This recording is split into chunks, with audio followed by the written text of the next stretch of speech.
Hello, welcome everyone to this joint overview and scrutiny committee.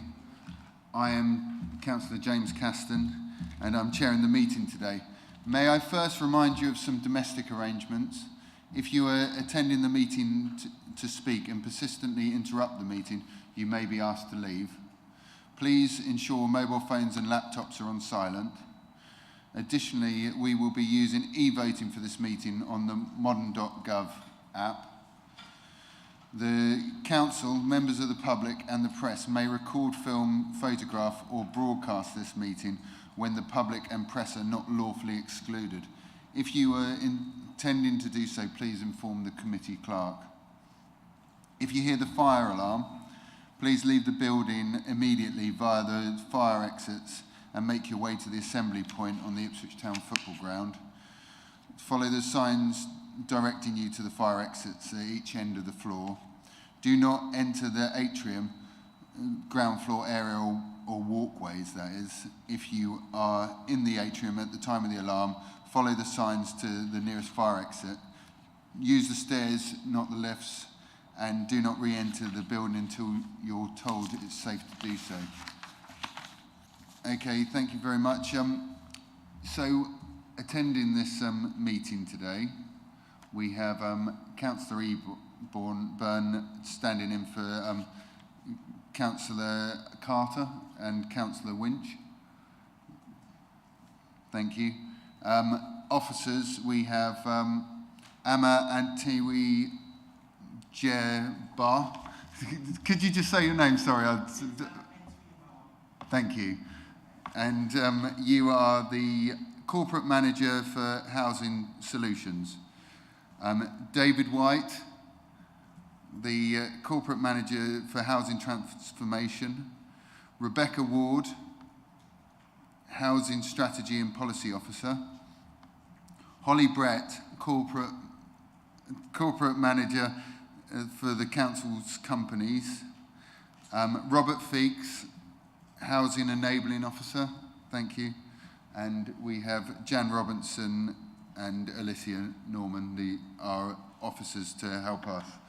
So thank you very much. I'll move to the agenda. So do we have apologies for absence, please? Thank you, Chair. We have apologies from Councillor Piper and we have Councillor Pratt substituting this one. Thank you. Thank you very much.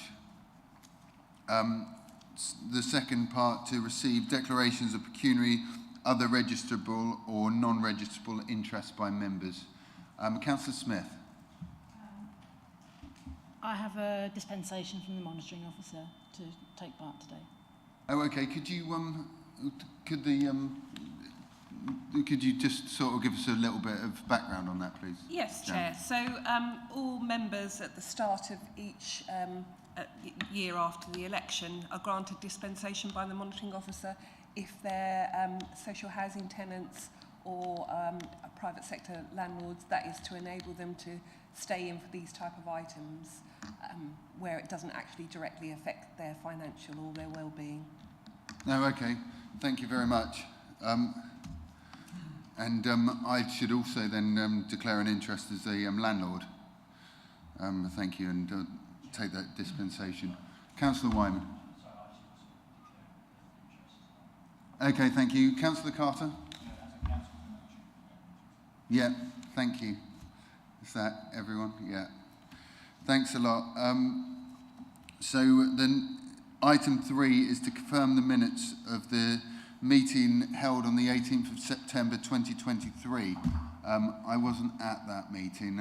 Do we have any issues with the accuracy of those minutes? No? Could I have a proposer for those minutes, please? Councillor Smith, and a seconder, is that Councillor Wyman? Thank you. And I'll ask the officer to conduct the electronic vote, please. Thank you, Chair. Members, that vote is now in progress.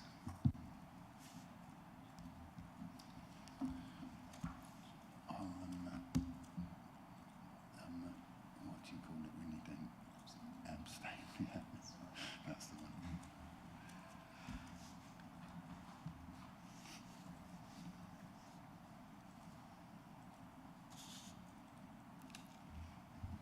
Councillor Pratt. Yes, my computer's still not booting up for some reason, so can I just vote in favour, please? Thank you.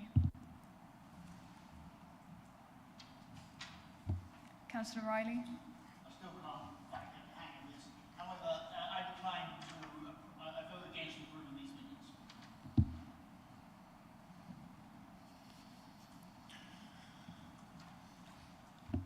Thank you, Chair. So that makes 7 votes for, 1 against and 4 abstentions. That's carried. Okay, thank you. So we've confirmed those minutes. Thank you, everyone. So item 4, to receive notifications of petitions in accordance with the Council's petition scheme. None received, Chair. Item 5, questions by the public. None received. Item 6, questions by councillors. None received, Chair. Thank you very much. So now we get on to the main part of the meeting, which is item 7, JOS 2321, which is the annual review of the Joint Homes and Housing Strategy. So if I could invite Councillor Eburn to introduce the report to committee, please. Thank you very much, Chair, and good morning, everybody. Today we've got the annual update of the Joint Homes and Housing Strategy for you to consider. And in the absence of Councillor Richard Winch, who's the Mid-Suffolk member for Housing and Property, I'm happy to introduce this for your scrutiny today. In March 2019, members of all political parties unanimously agreed the adoption of the first Joint Homes and Housing Strategy. This strategy commits us to be open and transparent, providing information on how we are performing against the strategic aims set out within the strategy.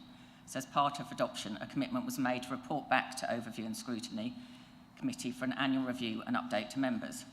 This is the 4th annual update of the progress against the strategy, and today I ask that members review the contents of this report and appendices along with verbal contributions. Scrutiny should also focus on the strategic aims and the progress with delivery. And you'll see that the report is dated October 2022, but the delivery plan is obviously an update from that and is at its most recent time, as in this year, October 2023. Rebecca Ward, our Housing Strategy and Policy Officer, whose responsibility for the analysis, performance and monitoring of the strategy, will provide you with a presentation to take you through this and show the progress to date and future actions planned. As the Chair said, in support, we've also got 5 officers, including Rebecca, which are Holly, Amma, David and Robert. And I'd be happy to answer any questions as well and support those officers. But obviously, as I'm not the housing portfolio holder, likely that I would take those questions away if needs be. But please let me know if there's anything you would like us to follow up on this. Thank you very much, Chair, and I'll say over to Rebecca. Thank you.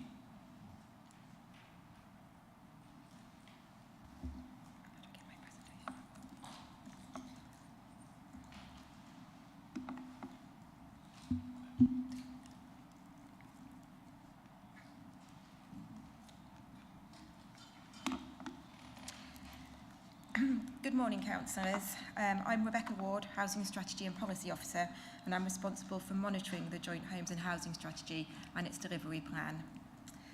This presentation will provide you with more detail and context around the Joint Homes and Housing Strategy, focusing on what has been achieved in the 12 months since this strategy was last at the Joint Overview and Scrutiny Committee,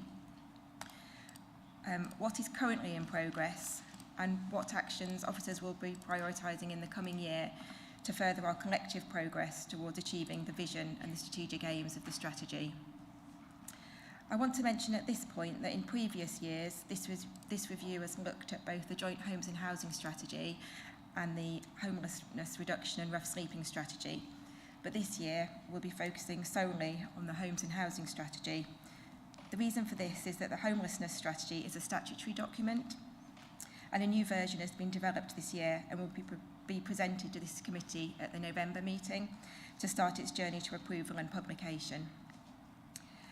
In previous reviews of this strategy by the Joint Overview and Scrutiny Committee, we've taken questions as we go, so I'll pause at the end of each slide for questions before moving on to the next.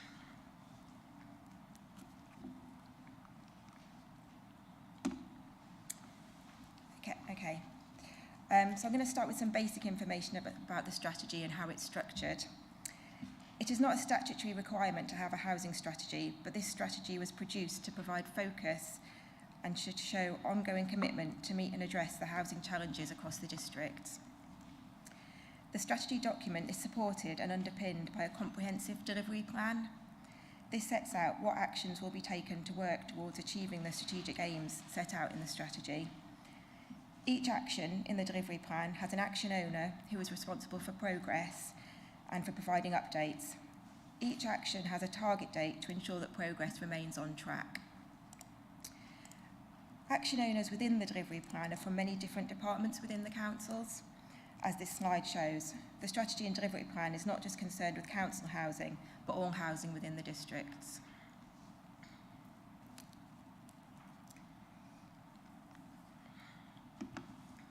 Okay, so moving on to some background and context. The Joint Homes and Housing Strategy was adopted following endorsement by both councils in March 2019, originally with a lifespan of 5 years, from 2019 to 2024. The strategy has one vision and 9 strategic aims. And as already stated, the strategy is supported by a comprehensive delivery plan, which sets out the work that will be undertaken to achieve the strategic aims of the strategy, who is responsible for that work, and what the target date for completion is.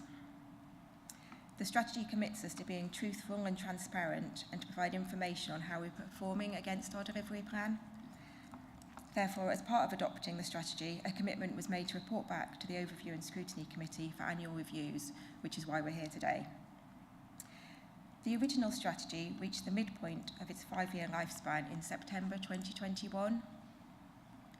The world had changed significantly since the strategy was published, and a decision was made to review, refresh, refocus, and relaunch the Joint Homes and Housing Strategy in 2022 to ensure that it better reflected and included the new policy priorities that had emerged since 2019.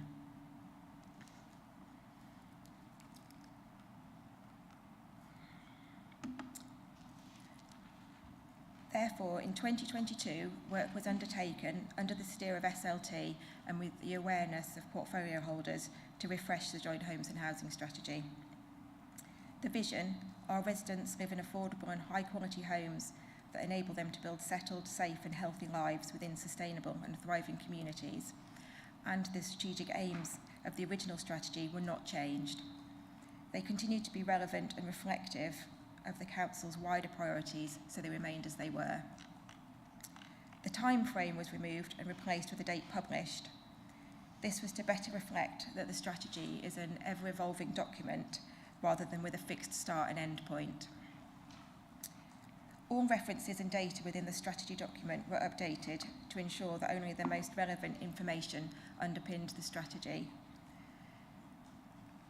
and anything obsolete was removed.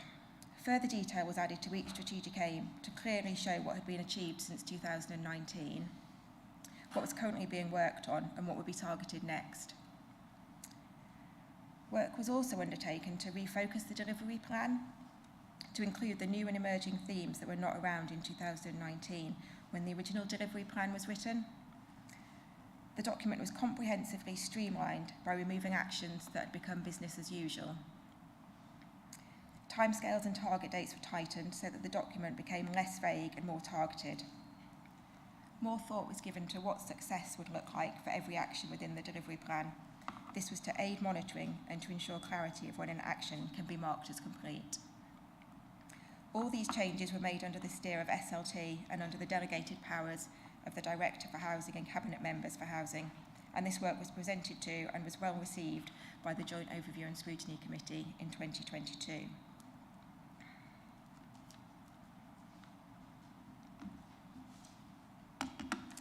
So to bring this presentation back to this year and what has happened since the two documents were refreshed and refocused in 2022, in 2023, the delivery plan is monitored on a quarterly basis by myself.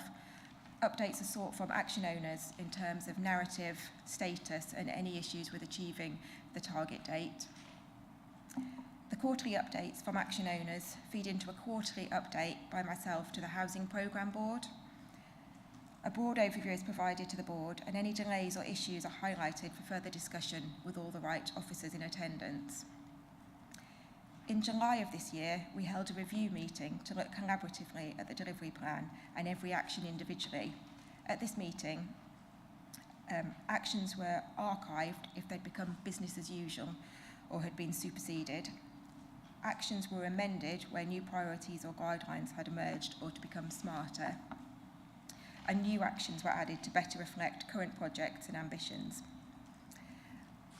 An engagement exercise with members is to be planned for 2024 to ensure that members are involved in the review process. I'll speak again about this later in the presentation, but we are conscious that the local political landscape has changed and we need to ensure that the current administrations have a chance to shape the strategy in time for its next annual review in 2024.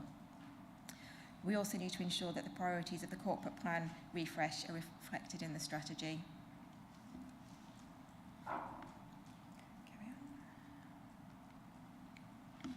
Okay, some figures around the delivery plan and progress made this year. As of October 2022, there were 62 actions in the delivery plan. Steady progress has been made throughout the year on completion of these actions. After the review meeting in July 2023, 30 of the actions were marked as complete. 15 of these have become business as usual. 8 were projects that had been completed. 5 were superseded and 2 actions were amalgamated with other actions. These 30 completed actions have not been transferred to the new October 2023 version of the delivery plan. This new version of the delivery plan is the version we'll be working to in the coming year, and it has 41 actions. 32 of these are in progress actions and 9 are new actions added this year.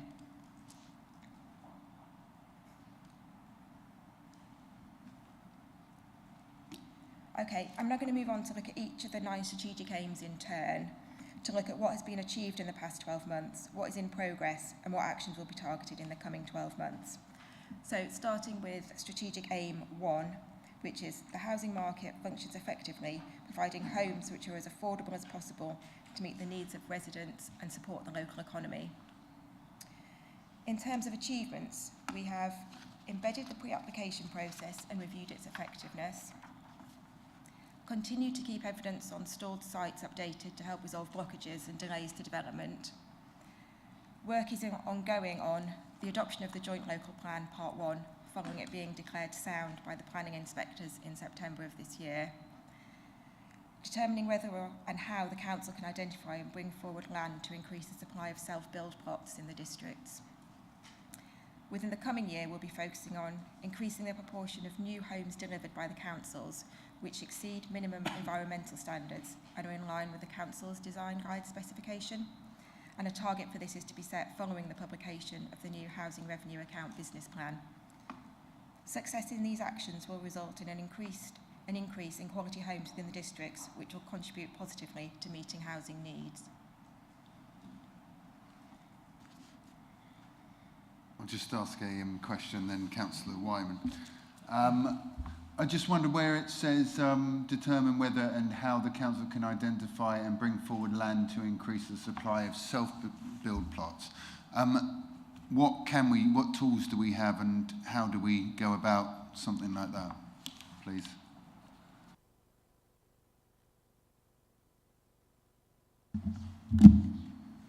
Thank you, councillors. Essentially, and I'll invite Holly to jump in when I go wrong here, but it's around what land do we have that is developable and suitable for self-build plots, and what are the issues which would be involved with us bringing them forward, because in order to be a suitable self-build plot, we need to be able to demonstrate that the plots can be served by suitable infrastructure. So there is a question of what forward funding would be required in order to enable us to bring those plots forward for a planning permission. So to me, those are the questions that we need to be working through in order to determine what we can do in terms of our land, noting that we do have a limited supply of our own land. Thank you. Yeah, so it's purely council-owned land. It's not looking at any other private land or land available. Well, I think it comes up on the next slide, but the joint local plan sets out a positive approach to supporting self-build. So if developers wish to bring forward self-build plots themselves, the planning system, with our policies allied to the national framework, is geared towards supporting self-build development as well. So it's not just us, but this action is about what we can do with our land. Okay, thank you. Councillor Wyman. Thank you, Chair.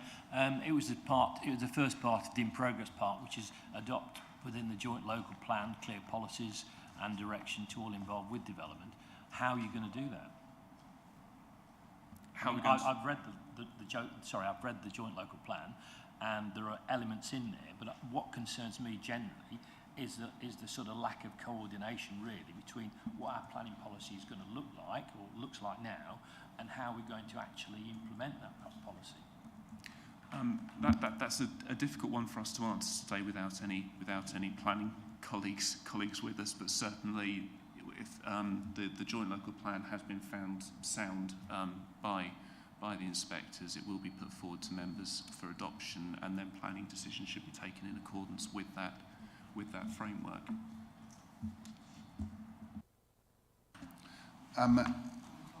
Councillor Pearson, sorry. Thank you. Oh, sorry.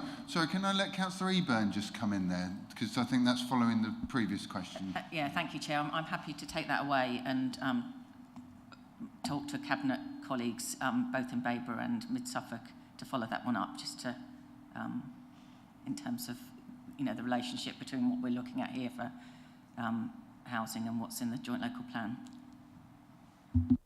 Thank you, Councillor Eburn. I suspect you can understand my concern that there is often elements or silos of energy going off, and we aren't really talking to ourselves as a business to integrate a solution that works within the planning system to facilitate those social homes, and at the same time make sure that we're working with our planning colleagues to free up the land available, the land that should be available for those things to happen. No, absolutely, and as officers said, it's a planning policy point that we need to coordinate with, so I'll follow that up. Thank you. Councillor Pearson. Thank you. There's a lot of reference right the way through the document about to affordable housing. Is there a definition in this context of affordable housing?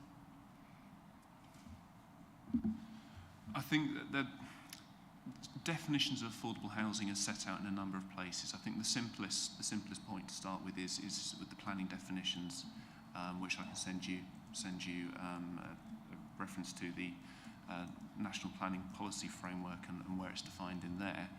And it defines a wide range of types of affordable housing. You would be familiar with concepts of affordable rent, social rent, shared ownership, discount market sale. There's a broad spectrum, but certainly when I talk about affordable housing, when I think about affordable housing in the context of this strategy, that would be what I would be thinking. Sorry, I didn't quite follow. You'd be using the national... That would be the simplest place in terms of one definition. So that's the definition that's used for this document. Thank you. Thank you. Councillor Carter. Yes, apologies if I'm going to steal someone else's question, but based on looking increase beside high self-build plots, in this chamber on a previous ONS meeting regarding housing, we discussed about the compulsory purchasing of second housing or houses that were not currently being used.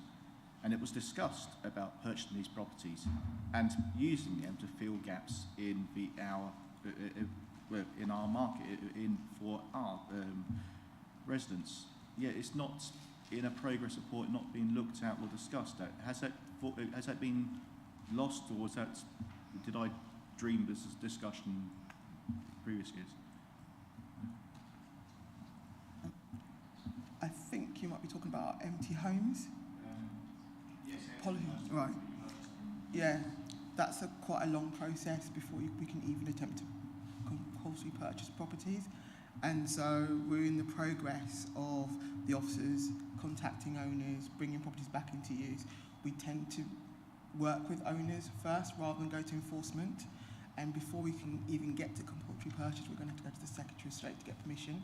So we have to show that we've taken all the necessary steps, used all the tools that we have in our kit in order to get these properties back into use before we go to purchase. But what we do is we definitely work with owners and we link them up with our Central Suffolk Lettings service, where we can see we can rent those properties back to residents at LHA plus 10%. So that's where we are at the moment. In terms of having any progress report, we're not there yet. It's not something that was envisaged when we had the policy, but it's something that we can certainly look at. Thank you very much. Councillor Jameson. Thank you, Chair. Your next target is to increase the proportion of new homes which exceed minimum environmental standards. So what are we doing about our current stock?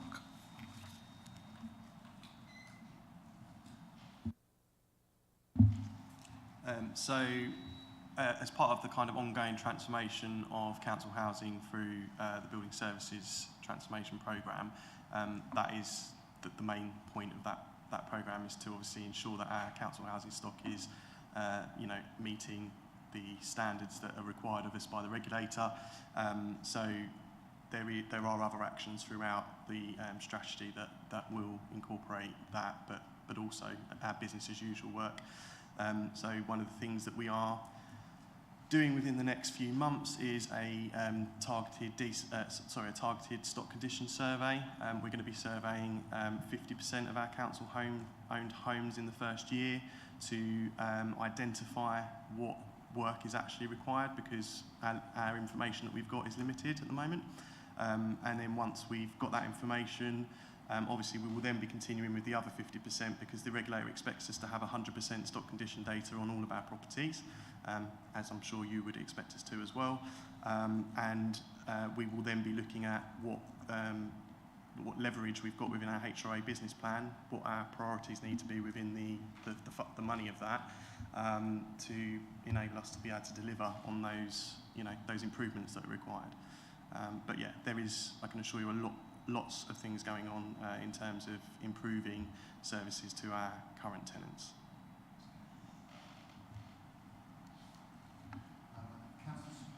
Sorry, Councillor Smith. Thanks, Chair. I might have just missed in what you said about collecting data. Did you say there was a timescale on that? Yeah, so we have a limited amount of data already. So we've got about 80% of our what's classed as stock condition data. So we're missing about 20% of it. So what we need is to get even more comprehensive data and obviously complete it, 100% of it, hopefully within the next 4 years. Yeah, so we're hoping to have at least 50% done in the first year. What we've been doing in the past is we've been working along guidelines of, for example, cloning of properties and things like that, which isn't best practice. So looking at similar properties within a street and going, you're all the same. Well, that's not the case, is it? That person's kitchen may be a lot younger than that person's kitchen, for example. And the regulator has made it quite clear in the new regulations that are about to come out, so as part of the quality standard, that we need to know, we need to be able to demonstrate that we know the stock quality that we've got, and also that we're using that information to determine our maintenance programs, our investments programs, and also who are living in those homes as well, and determining the support that we're providing to those tenants. So yes, we're hoping to get 50% done to give us a good idea of the investment that's needed in our stock, so that we can plan that out. And then we'll be using our own in-house surveyors to continue with the remaining 50%. That's a decision at the moment. That could change. It could all be up for debate. I'm not 100%, but is that okay? Yeah. Thank you. Councillor McLaren, are you waiting to ask? Thank you. Thank you, Chair. As a member of the Health Scrutiny Committee, I am interested in the second half of that aim, which is about supporting the local economy. And the reason I say that is that I've heard some very public disturbing reports in the last 3 months from the dental service, pharmacy services and social care. There is a chronic recruitment problem to this area. In addition, Suffolk College and Suffolk University are developing 2 new courses, one for dental technicians, another for pharmacy technicians. So my 2 questions are, what do we presently offer in terms of housing when essential workers are recruited to the area?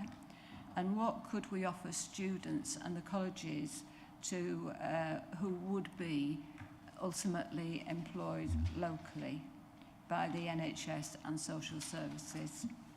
Thank you.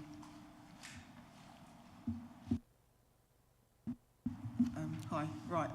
We're currently in discussion with our partners across Suffolk about what the offer is. I think what we need to nail down is what we mean by essential worker. So everyone has different definitions. I think it's going out to those different key partners and saying, what do you require? What do you need? You know, where is the demand coming from? And then looking at how we meet that supply, because it's a bigger picture. It's something that's an ongoing discussion at the moment about how we support different employers in terms of health, social care, so that we attract those key skills into the districts. So that's currently an ongoing conversation. Where we are at the moment is not quite clear, because obviously you've got to get everyone on board, and then we've got to look at how we deliver to that. And in terms of students, that's not something that's been on our radar at the moment, but we can certainly take that away and have a look at that and have a broader discussion on it. Just clarify, so at the moment there is an offer of some accommodation? There is an offer of accommodation, but we are having conversations with health, social care about what the offer could be, what we do as Suffolk to deliver on that. Thank you, Joe. Thank you very much. I'll go to Councillor Rowe and then Councillor Pratt, but I will say there's 9 of these slides to come, so there will be plenty of opportunities to ask questions in between other slides. But yeah, please, Councillor Rowe. This is one of the questions I wanted to ask today anyway. So you've been talking about data, and I notice on page 2 it says about collate the right sort of data of evidence to ensure we put in sound bids for all new funding sources related to housing as they become available. There's the Social Housing Decarbonisation Fund, which has another round opening in November, and kind of because of not having the data, we've missed the previous 2 rounds. So as the report was put together in October 22, are we now in a position to apply for it next, or are we still needing to, or have we failed to collate that data to apply for the round? Yeah, so we have got enough data to be able to enable us to hopefully effectively apply for that next round of funding. So that's I think it's the 2.2 wave of decarbonisation funding. So yeah, we are in the process of providing that information for our worst performing properties through EPC. So EPC is something that we actually do have quite a good record of. So yeah, that will be what we're using for that. And we did actually have a meeting about that at the end of last week, as it's one of those wicked issues that we're trying to get underneath. But yes, we are progressing with that. Thank you very much. Councillor Pratt. Yeah, relates to the second part of the aim, really, meeting the needs of residents and supporting the local economy. Well, I know this is a question, but just a little bit of background. I think, you know, if people are spending significant proportions of their incomes on rent, on mortgages, because housing is unaffordable, it chokes the rest of the economy. It's a bonanza for landowners and developers, but it doesn't help stimulate the economy, and I think that that's a bit of a pipe dream. So my question is our affordable housing target going to be affordable to individuals based on a median income for a person under the age of 30, or that kind of younger kind of age range in the district? Thank you. Councillor, I think you're alluding to the different, and I think it's effectively what Councillor Pearson was saying as well, is that it's the difference between the definition of affordable housing and housing affordability.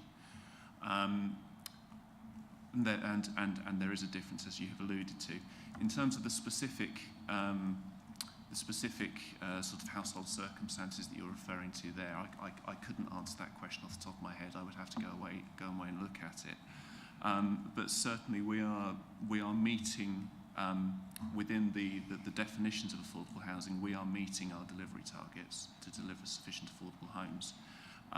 But something which we are going to be looking into, which isn't reflected in this report, but is seeking to the Section 106 properties that we secure, which may or may not be taken on by the council, may be taken on by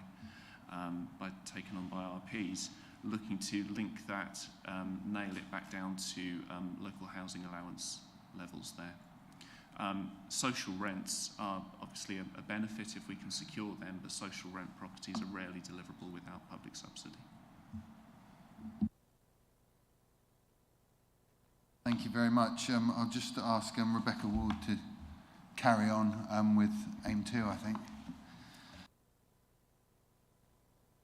Okay, moving on to strategic aim 2, which is there is a wide and varied choice of good quality, sustainable homes of different sizes, types and tenures to meet the needs of a wide range of different households. In terms of achievements, we have continued to provide advice and encouragement to community-led housing schemes with the objective of delivering new affordable housing. This is not a quick route to affordable housing, but provides a valuable contribution. We have reviewed and updated our local connection criteria to enable some of the affordable homes secured through Section 106 agreements to be prioritised for those with a local connection.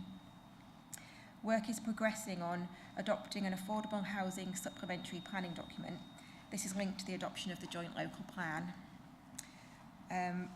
Work is progressing on producing an enhanced affordable housing stock database to support housing enabling and development decisions. And work is progressing on ensuring efficient use of the council's housing stock by creating a cohesive plan considering occupancy levels, trends and Babergh and Mid-Suffolk District Council's housing stock to address overcrowding and meeting the needs of larger families, alongside the creation of a new scheme to incentivise, support and encourage tenants to downsize. Within the coming year, we'll also be focusing on producing a brief to clarify and commission further research into the role of the private rented sector in preventing and relieving homelessness in Babergh and Mid-Suffolk. This will help direct future activity for Central Suffolk lettings and to inform wider housing enabling decisions. Councillor Grandin, please. Thank you, Mr. Chairman.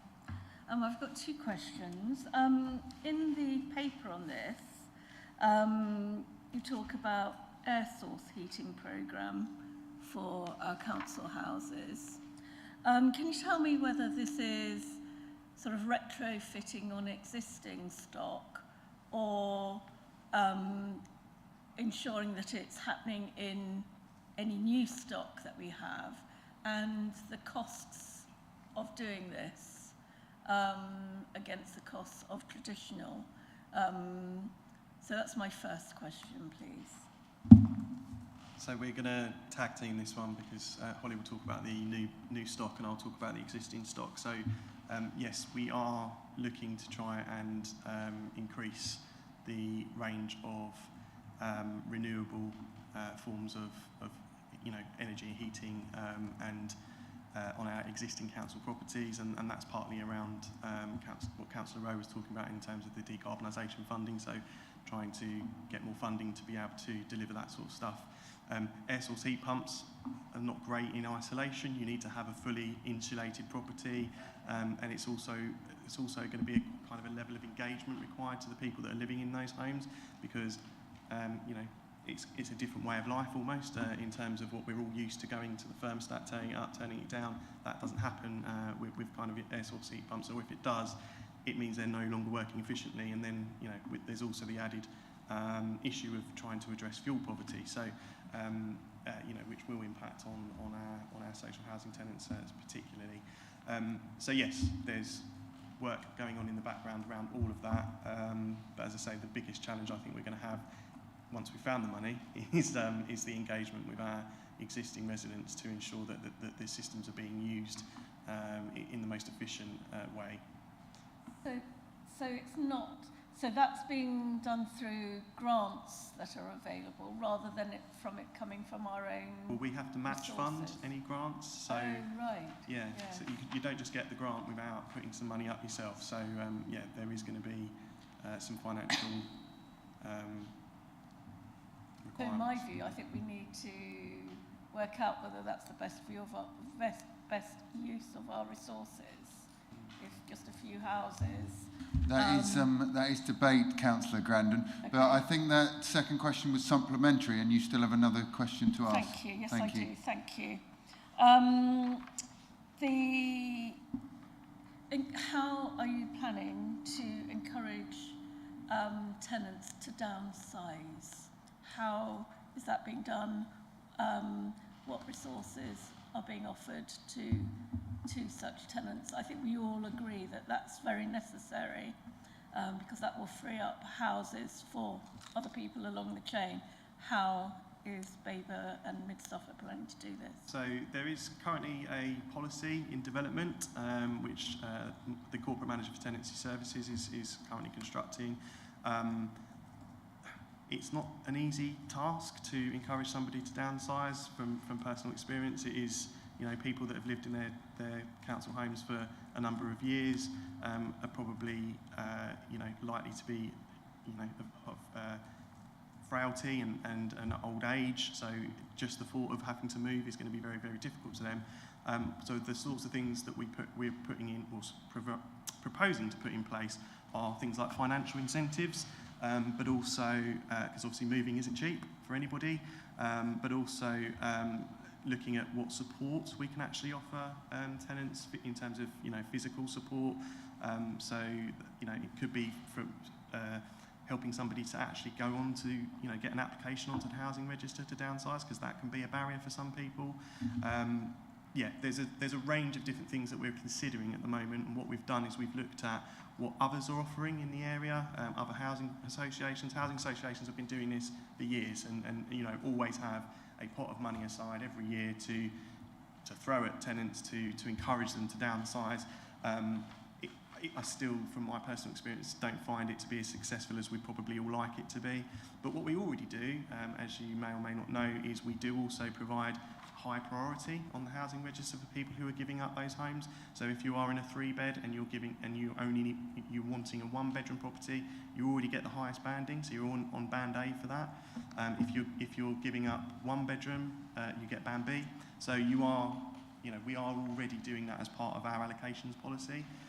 So are we planning to be proactive in this encouragement, or is it just people be sent a message to say, you know, this is available, but are we being proactive in encouraging movement? So we would love to be more proactive in all of our tenancy management services. However, that, you know, we're very reactive at the moment because of the limitations that we have on resources and having to deal with the issues that are in front of us. But yes, we will be talking about it at opportunities that, you know, that present themselves to us, and publicising it as widely as we possibly can. That's about as proactive as I think we'll be able to be. Thank you. Thank you. Councillor Smith. Thank you, Chair. You've partially answered my question, because I was going to ask about downsizing as well. And I agree with Councillor Grandin that it's great that you're going to be offering these incentives. You say you get priority banding if you're downsizing, but I'm aware of cases where the system, the Gateway to Home Choice system, doesn't pick up that's what the tenant wants to do. So are you aware of such cases, and how satisfied are you with Gateway to Home Choice in general? I'll answer that. I think what's happened in the past, I know about some of these cases, where applicants haven't answered the questions correctly, so they don't actually indicate that they're looking to downsize. So the system will automatically give them a banding as per, but we do have officers that will go through the application, and if applicants think that we've got it wrong, they can come back to us, and we're quite quick on getting on that to say, right, what's the issue, and we review that. So in terms of Gateway to Home Choice, quite satisfied with what it does. I mean, on the main part, there is a lot of manual intervention, as in it automatically assesses, but before it goes live, officers do go through it, and it is depending on what applicants put on their form. So sometimes people don't necessarily indicate correctly that they're looking to downsize. Therefore, we can only go by what people tell us. Thank you. Is there a specific question on the form that says, are you wanting to downsize? It does ask you what the reasons are for what you wanting to downsize. So, but sometimes people do miss that. So that's easy. That's an easy mistake to make. But we will come back quite quickly. The officers are quite good at going through it and going, oh, is that right? Is that not right? And then they do have lots of interactions with applicants before the application does go live. If it is missed, we're pretty quick on resolving it. Okay, thank you. Thank you very much. Councillor Carter. Yes, I'm glad Gateway to Home Choice brought up. Are you aware of the many issues that residents or applicants have with Gateway Home Choice, which has previously been raised? Part of it is it's wonderful that you put in a form, but it's not so easy to fit life in a form. We have residents who are applying for, for example, disabled husband, able family, wanting to get a house, especially for your husband to sleep downstairs, whereas if they were unable to do it, they had to go through quite a few hoops to get round, and it was very difficult to actually find. So it's Gateway to Home Choice is a wonderful form, doesn't make it very clear. And when it comes to as well applying for property, when you do have the questions, you can search for council properties and you can search for other, but it doesn't make it clear the differences between the two. We've had people gone through, got housed with a agency which doesn't have the same protection as a council property, and something's happened and we've ended up having to go through the whole list again, trying to house them again separately. I just want to, it's been discussed previously about bringing the system in-house rather than Gateway to Home Choice, yet we haven't gone any further. So I'm trying to work out why we're still using Gateway to Home Choice, which is why aren't we looking at keeping it going in-house? And a second question combined to this, it regards we made a comment previously about looking at getting to know our residents and making the properties suitable for them. Well, when it comes to maintenance of these properties,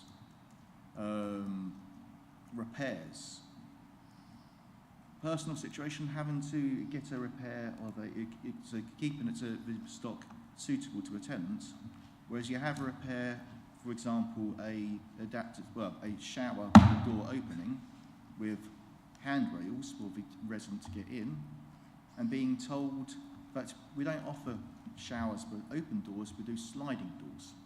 If you want an open door, you need to get an OT, which could take a longer time, so in the interim, being replaced with a sliding door, and in my personal case, a sliding door with a glass panel blocking off the handrails to get into the shower. So why aren't we looking at bringing it in-house or bringing in an in-house OT to actually keep the stock viable to residents, rather than telling the person, yes, you're a council tenant, yes, this is a council property, but we can't fix your thing without you having to go through a different hoop. I will pick up both questions. I'll do the first one. We are doing a health check of Gateway to Home Choice. When I arrived here last year, we just signed a new contract to be with Gateway Home Choice for the next couple of years. However, in saying that, being part of Gateway to Home Choice allows residents to have a lot of choice about moving across the Suffolk district if they so want to. And also it allows us to work collaboratively as district and borough councils where we have an issue if another borough has an issue, someone's fleeing domestic violence or needs a certain type of property, then we can assist each other with that. That's one of the things. We obviously share the cost of the system as well across the 7 partners as well. So I think that has to be taken into consideration as well. Because there's power in numbers, we work together collectively in terms of improvements on the system. In terms of it not being easy, we are looking at how we manage people who need specialist accommodation, so wheelchair adapted units, how we advertise them, you know, what's available as well. We're looking at that in terms of delivery. But I think the other issue is we can review that in terms of how hard it is for people to get their situations across, because it's a complex situation when you're dealing with a household and they have different varying needs, and then it's always trying to find within our stock what is going to meet their needs, how adaptable that can be, and also how possible that is. Because I think what you were talking about there with that particular household is that you'd need a parlour house with 2 rooms on the ground floor.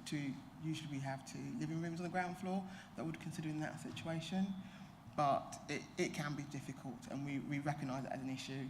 And I think going forward, when we're looking at our delivery of new homes, what we're bringing on board, we're looking at making sure that we've got enough specialist provision to meet the needs of our residents.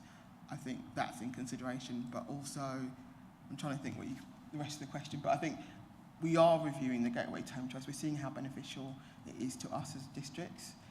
Are we getting from the Gateway what we expected? What are the issues? What are the problems? How can that be resolved? And we can always take that back to the project board, which I'm part of, and look at the issues and iron those out. And definitely we need to streamline how people make an application and the information they put across as well to make it easy for them. I think what it is I know from an officer perspective, we may test the system sometimes. I think that's great because we understand how it's intended to be used. We probably could benefit from getting some user use from our residents sometimes when we're having new systems put in and having new forms designed for us to make sure that it's okay for residents. I've been in that situation where I think a form is great, it's wonderful, and then having spoken to someone using it going, well, actually I'm dyslexic, I need more time, and it times out for me, it's too quick. So we need to do a lot of constant feedback from residents in that sense.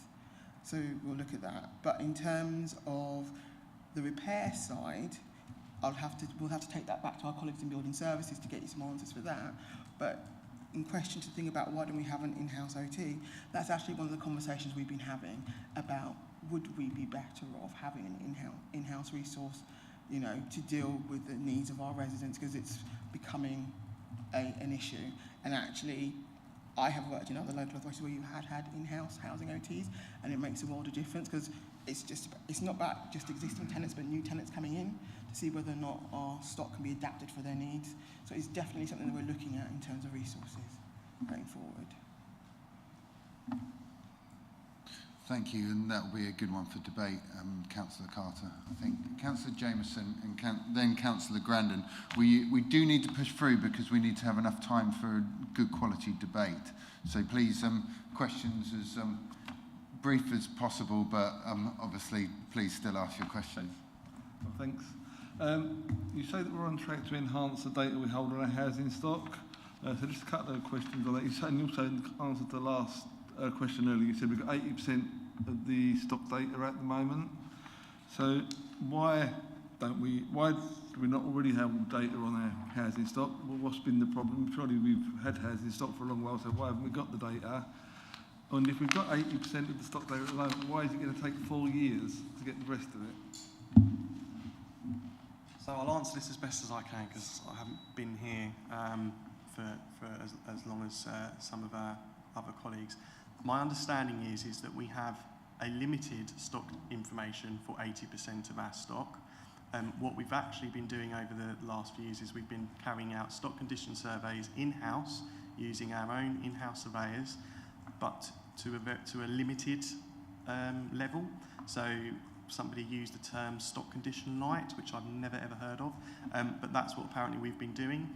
So we've got stock condition data, but as you quite rightly said, that's probably taking us a very long time to gather that information. We have 2 stock condition surveyors across both districts, so it takes a long time to get round the nearly 7,000 properties that we've got, and it's a bit like painting the Severn Bridge. By the time we've visited the first one and visited the last one. We've then got to go back because actually the stock could then be, the stock condition could have then changed or failed. So that's why we're planning on getting a contractor in to get 50% of them done within 12 months, I think it is.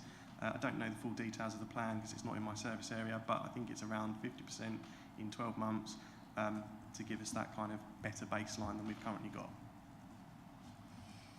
Thank you. Councillor Grandin, please. I'm happy to ask my question later, if that would be all right. Thank you very much. Councillor Pratt.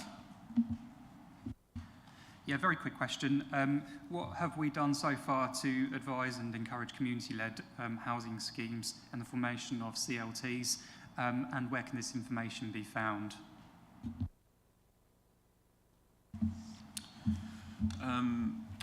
We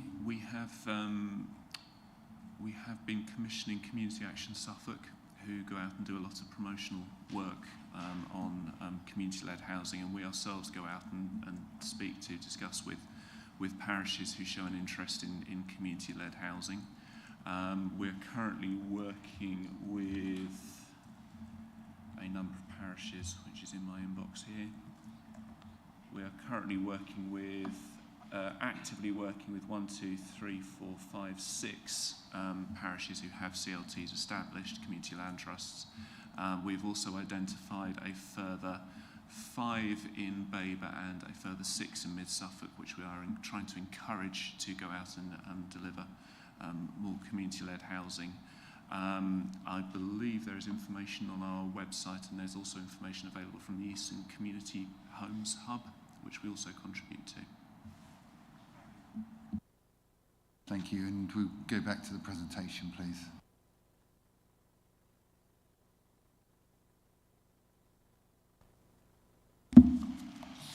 Moving on to Strategic Aim 3, homelessness is prevented and our services provide positive and planned interventions. This strategic aim links directly to the Homelessness Reduction and Rough Sleeping Strategy 2019 to 2024, which is a statutory document. A new strategy is being developed this year, ready for the expiry of the current version in 2024. The new draft strategy and delivery plan will be presented to this committee in November to start its journey to approval and publication. In terms of other achievements in the past year, we have supported the recommissioning of housing-related support services in partnership with other Suffolk authorities. We have created a programme of pre-tenancy assessment and training for new tenants designed to help tenants manage their properties and their own finances. And as part of the preparation for the writing of the new strategy, we have comprehensively reviewed the current strategy and have fed the findings of that review into the draft strategy. Work for the first half of the coming year will be focused on the new strategy, and as I said, it will be presented to this committee at the November meeting to start its journey.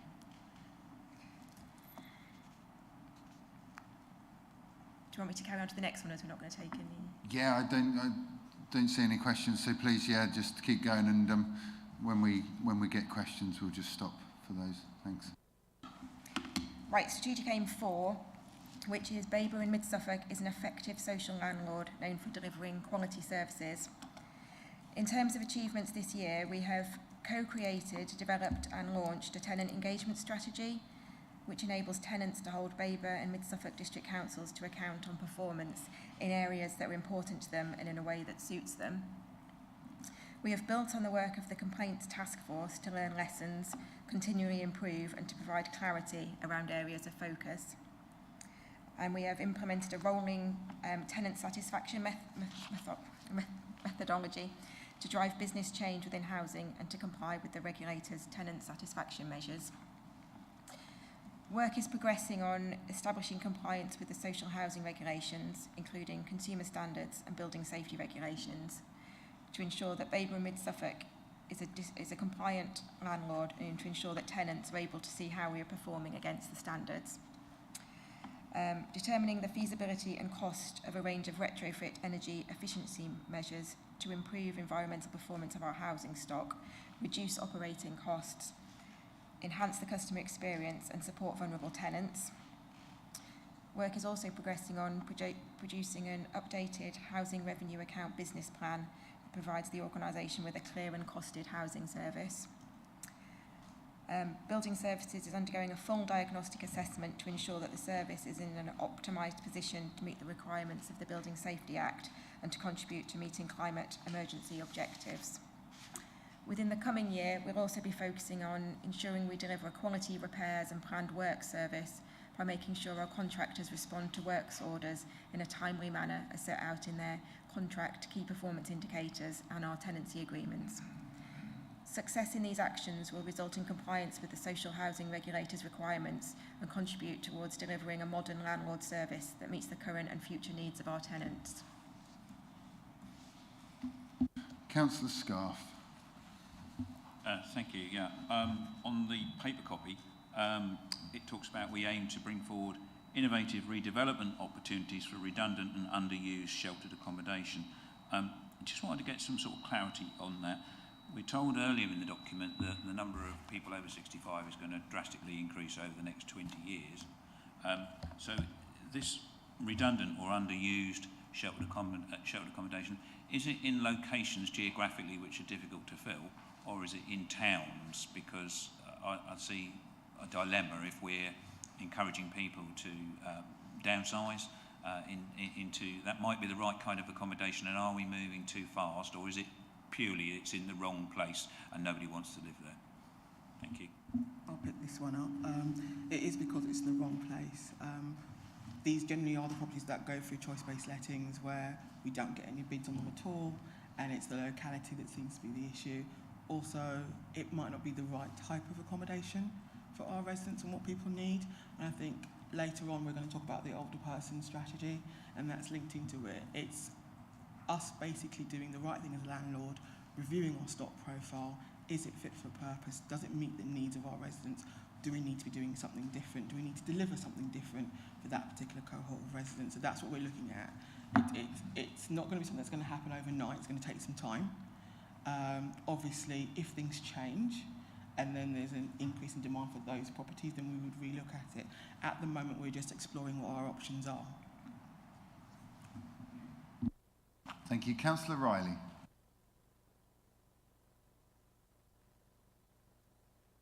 Yeah, that's better. Thank you, Mr. Chairman. So here we are. Target next, please. We shall be holding contractors to account. Are you suggesting that we don't hold contractors to account at the moment?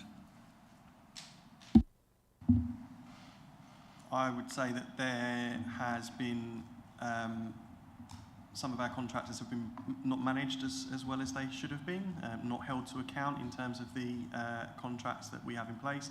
And I think some of the contracts that we've got in place don't really cover what it is that we need to cover. So there is work going on at the moment to review all of those contracts, all of the contractors. It's also down to kind of contract management and having the resources to effectively contract manage. In the repair service alone, there's probably around 40 different contracts that all need to be managed effectively, and that's being done by people as part of their day job rather than their day job. So I think that speaks to why some of those contracts haven't been managed very well in the past. But that is all looking to change as part of that whole redesign of building services. Thank you. Would you like a supplementary? Yes, indeed. Yes, please. Yes, indeed. So when I last inquired about this, I was told that we aim to check 1 in 3 contracts completed. We were managing 1 in 6. This was about 10 years ago. And my real question is this. People who don't deliver on their contracts, in other words, take money from the residents without doing the work, which is a form of theft. Do we fine them? Do we punish them? Do we blacklist them? In other words, do we penalise them in any way? Or is there a moral hazard that they have a better chance of getting away with things than by doing things? So it's all down to what the terms of the contract say, so as to whether or not we can penalise contractors, and that is part of the problem, is that our contracts in the past haven't had those kind of performance metrics within them to turn around and say if you don't meet X then we will withhold Y, for example. The other issue around inspections of You know, I couldn't tell you. I don't know what the percentage of post-work inspections is being currently carried out on all of our various different contracts. But I suspect it's not as many as we would like due to the resource that takes. We are now doing audits as well on our gas and electrical safety works. So that's something that's recently been introduced and is a requirement of the building safety standards as well, that we can make sure that our health and safety obligations are being carried out. So that's an improvement from where we were. Thank you. And I'll go to Councillor Jamieson. Thank you again. Your tenant engagement survey, is it going to be purely by post and online, or are we actually going to go out and knock on people's doors and speak to them in person and see their problems? So the tenant engagement strategy was launched November last year and was approved by our cabinet last year. In the forming of that, we did engage with tenants to ask them how they want that strategy to pan out. And we did that in a variety of different ways. We did it by post, we did it online, and we ended up with just short of 1,200 tenants' views coming back to us to tell us. So we've got quite a good, that was an excellent response rate, and we've got quite a good understanding of what it is that our tenants want to engage with us. And as you can imagine, there's a variety of different ways. Any good tenant engagement strategy will also provide a variety of different ways. So in short, yes, we'll be doing it all. So we have been out and knocked on people's doors? Yeah, we have what we call community action days.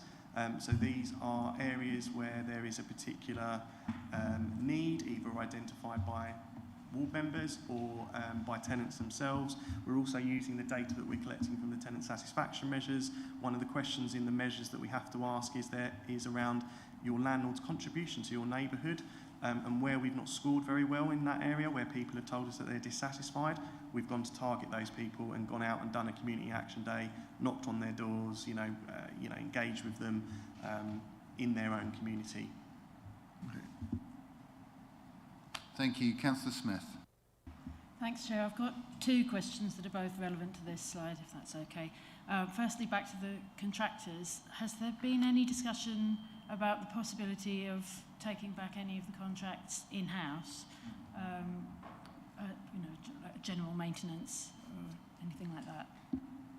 Yeah, so we do have a DLO set up here, which is a direct labour organisation, which basically means that we try to do the majority of our kind of general day-to-day maintenance ourselves in-house, which is why we've got a trades team, etc. There is I think as part of the transformation of building services, and as I say, it's not my specific area, so I'll try and answer it as best as I can. The view is that we definitely want to be bringing more stuff in-house, so that we've got more control and more quality over those services. However, the school of thought is that you will never have a fully in-house repair service, because it's all around the risk involved in the organisation. So if we were to have our own gas contractors, for example, roofing contractors, we would need to contract those types of works out, because it's about de-risking the organisation. So so there will always be a level of contractors, but we would be looking as much as possible to keep most of it in-house. That's great, thank you. And completely different, the complaints task force. What is the complaints task force, please? Yeah, so the complaints task force was set up in about 2020, I think it was, just before I arrived. We have relaunched it. The complaints task force meets quarterly. It has a tenant that sits on the task force. It has our portfolio holders on the task force, our director and service managers. And what we basically do is we look at the last quarter's performance in terms of complaints, but also the themes and the lessons that we've learned. These are then published on our website to enable our residents to be able to see that we are trying to address complaints in a timely manner, comply with the Housing Ombudsman's Code of Conduct, but also that we're learning from our complaints, which is the most important thing. For me, it's not about numbers. We could have thousands of complaints a year if you know, that's not the problem for me. The problem is what are we doing on the back of that feedback? So that's very much what the Complaints Task Force is set up to do. It's to hold us to account as you know, a council and officers, that we are doing stuff to learn and change it, making changes. Thank you. Councillor McLaren, please. Thank you, Chair. I'd just like to refer to the complaints about antisocial behaviour. From my experience, it seems to be a bit confusing for tenants as to where that complaint goes, and that's recent experience. What information, when a tenant takes on a tenancy, are they given that sort of information to guide them when they have a problem with antisocial behaviour? Thank you. Yeah, as part of the sign-up process, we do, well, as part of the, not the sign-up process, but we do a welcome visit with all tenants. That's usually, say, a visit. Sometimes it's over the phone. It depends on the needs of the tenant and obviously the resources that we've got available. And at that point, we will talk through those types of, you know, all the conditions within the tenancy agreement that we feel are relevant. We also provide all of our tenants, when they sign up, with a video, which is basically our tenant managers explaining to them around the terms of their tenancy and what to do in certain scenarios. But yes, antisocial behaviour complaint and complaint are two different things, and that is a challenge for us sometimes. An antisocial behaviour complaint is actually a request for service, whereas a complaint is about our inaction or lack of service. So yeah, so you could complain about us not handling your antisocial behaviour complaint properly, but an antisocial behaviour complaint isn't counted as a complaint, you know, in terms of the Complaints Task Force. Got to say, it's not very clear though. The determination of what a complaint is based on what the Housing Ombudsman's Code of Guidance says. So, and antisocial behaviour isn't a complaint in the terms of the Housing Ombudsman's Code of Guidance. They can only complain about the service, not that their neighbours are misbehaving, for example. Yeah. Thank you, Chair. So now we have a question from Councillor Grandin and then Councillor Pratt. But after that, I'm thinking that we probably need a comfort break for the length the meeting's been going on. And I think officers might need a small break from being grilled. So what I'll do is we'll try and do that by 5-2 and then reconvene at 11. So we'll just go Councillor Grandin and then we'll go Councillor Pratt. Thank you. This isn't the question I was going to ask before. That's still going to be later. Yes, on the paper version of the report, you say you're going to review internet usage among tenants and develop measures to enable and increase internet usage. How are you going to do that? Especially, you know, you've said throughout the report how our demographic is ageing, and obviously with that there comes lack of finance and lack of understanding the internet. So how are you going to do that, please? So we do already ask the question within the Tenant Satisfaction Measures survey, and we can say with 95% confidence that 80% of our tenants have access to online services and access them regularly. So I don't... You don't do that by internet, do you? No. So we actually ask those surveys 80% by telephone and 20% online, and that's because of you know, that's a good methodology that we've been told by our contractors. But yes, 80% of confidently we can say 80% of our tenants have access to the internet already. I take your point about an ageing population, but I think you know, as we all age, we are all going to be that ageing population, and we're going to be able to use the internet. So I think it's, you know, maybe that people that are in that bracket at the moment have difficulty. Some of the stuff we've done a digital skills rollout in some of our sheltered schemes. So I think we did 4 4 sessions with sheltered housing tenants in areas that told us that they wanted to know more, and we worked with an external provider to provide kind of basic online and computer skills training. There could be an opportunity to do more of that. That was kind of, we worked in conjunction with our customer operations team, because digital kind of inclusion falls under their remit and is not just focused on our tenants, obviously it's focused on all residents. So I'm not 100% sure what else we're doing as a council or as councils to encourage that, but for me it's also about providing better online services for our tenants specifically. They don't have great online services at the moment. They can't report a repair and select their own appointment, for example, which you would expect to be able to do in this day and age. So that's something that we're looking at in the very short term, actually, to improve by looking at a new job management system to enable customers to be able to self-serve a lot more, rather than just sending in a form that goes to an inbox that somebody then has to rekey into a system, call the customer back, if they do, ask them when they would like the appointment, etc., etc. That sounds a very good idea. And that sounds like something we should have been doing a long time ago. Yes. We need the service to be able to back that up though as well, because it's all fair enough people booking appointments, but if they can't book them until 6 months' time, then that's another issue. Thank you. Thank you. Councillor Pratt. More of an observation. I'll save it for the debate. Thank you. Okay, thank you very much. So, if we go for a 5-minute break, but that's a target, not an absolute. So if you do need longer, please don't feel that you can't take longer. But if we aim for about 3 minutes past 11 to come back. Yeah, thank you.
Thank you very much, and we'll return to the meeting now.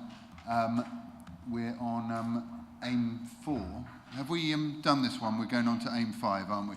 So if you could tell us a bit about aim 5. Yep, so strategic aim 5 is homes are in high quality, sustainable environments served by jobs and community facilities, appropriate green space, effective transport links and other necessary infrastructure. In terms of achievements, in the past year we have adopted our updated community infrastructure levy spending framework and adopted an infrastructure funding statement. We have embedded ensuring delivery of sufficient infrastructure to meet requirements arising from new developments. This work has become business as usual. We have adopted the new design guide specification, which sets out a clear and ambitious design framework which captures characteristics in design that we will aim to adopt generally in our projects and further aspirational objectives that we hope to incorporate where it is suitable, viable and beneficial. Work is progressing on updating the published infrastructure delivery plan by working with partners to assess infrastructure needs and delivery mechanisms. Work is progressing on establishing a collaborative plan that considers viability, capacity and expertise to investigate installing electric vehicle charging points to serve existing council houses. Within the coming year, we'll also be focusing on utilising the Housing Revenue Accounts Capital Environment Improvement Budget and other associated funding through the Greater Places, Better Spaces initiative to prioritise measures which support the health and well-being of our residents, encourage social interaction, empower tenants, residents and communities and other partners, and positively impact on reducing carbon emissions.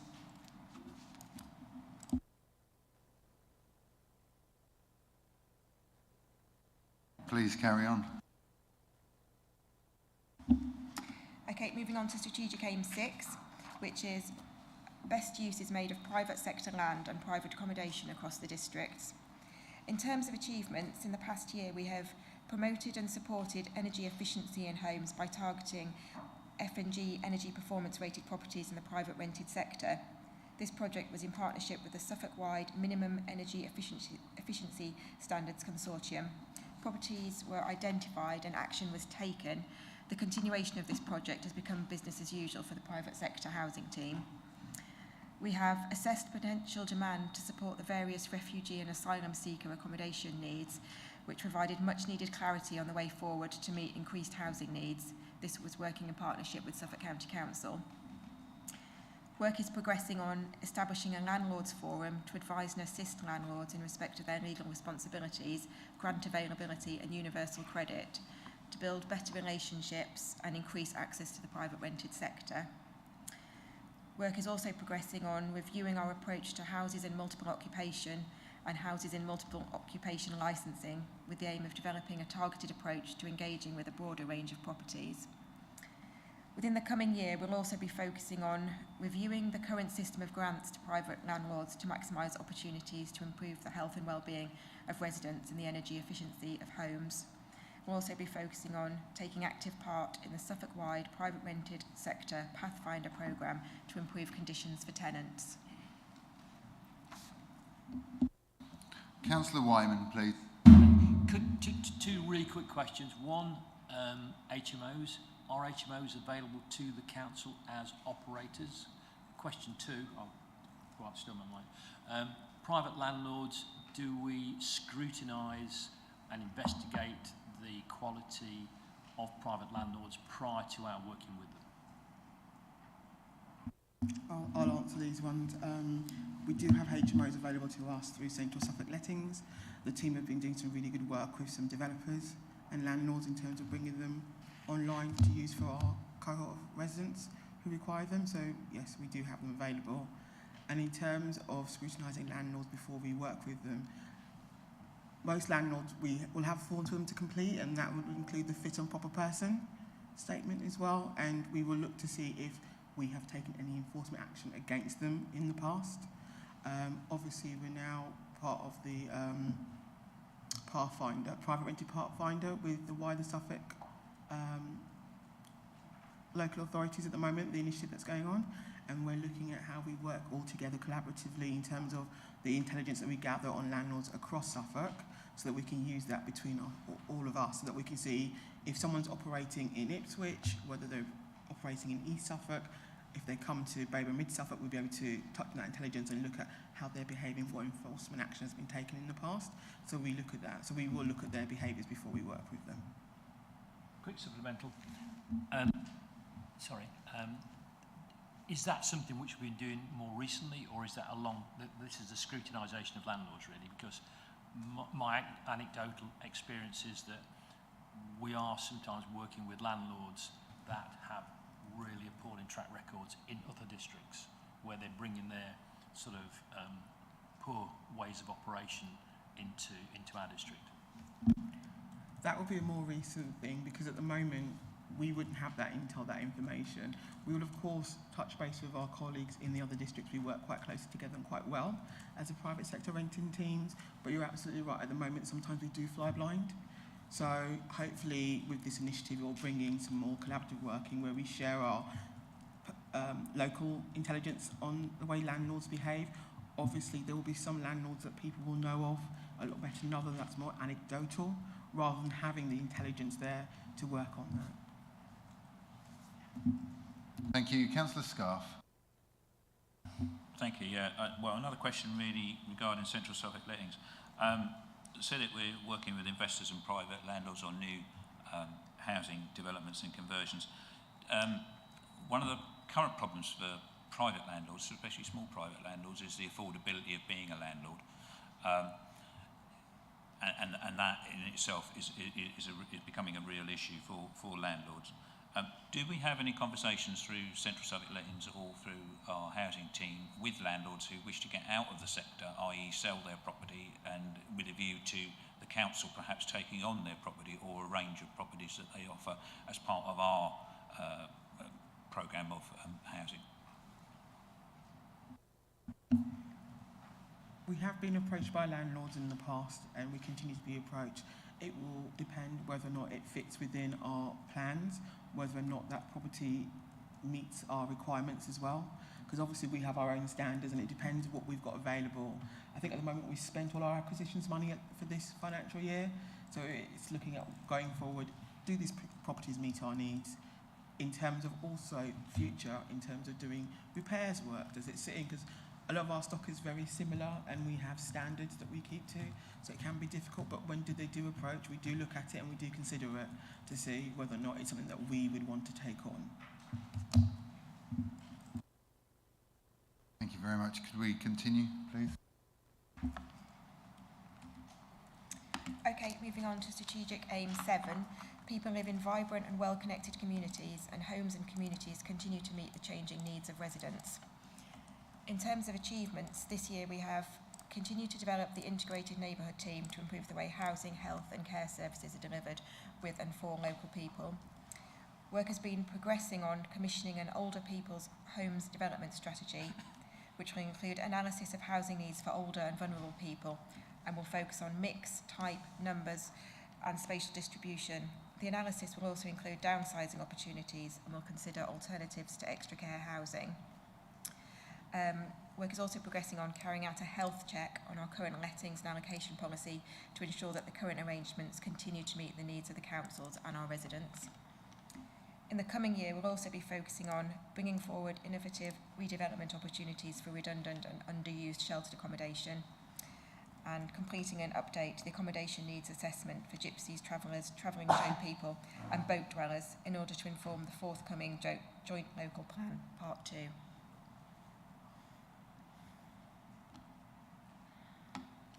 Councillor Grandon. Thank you. In the printed paper, it says achieved, reviewed our housing allocations policy to consider how it meets the needs of older and vulnerable applicants. And throughout the paper, as I mentioned earlier, you do talk about our older population.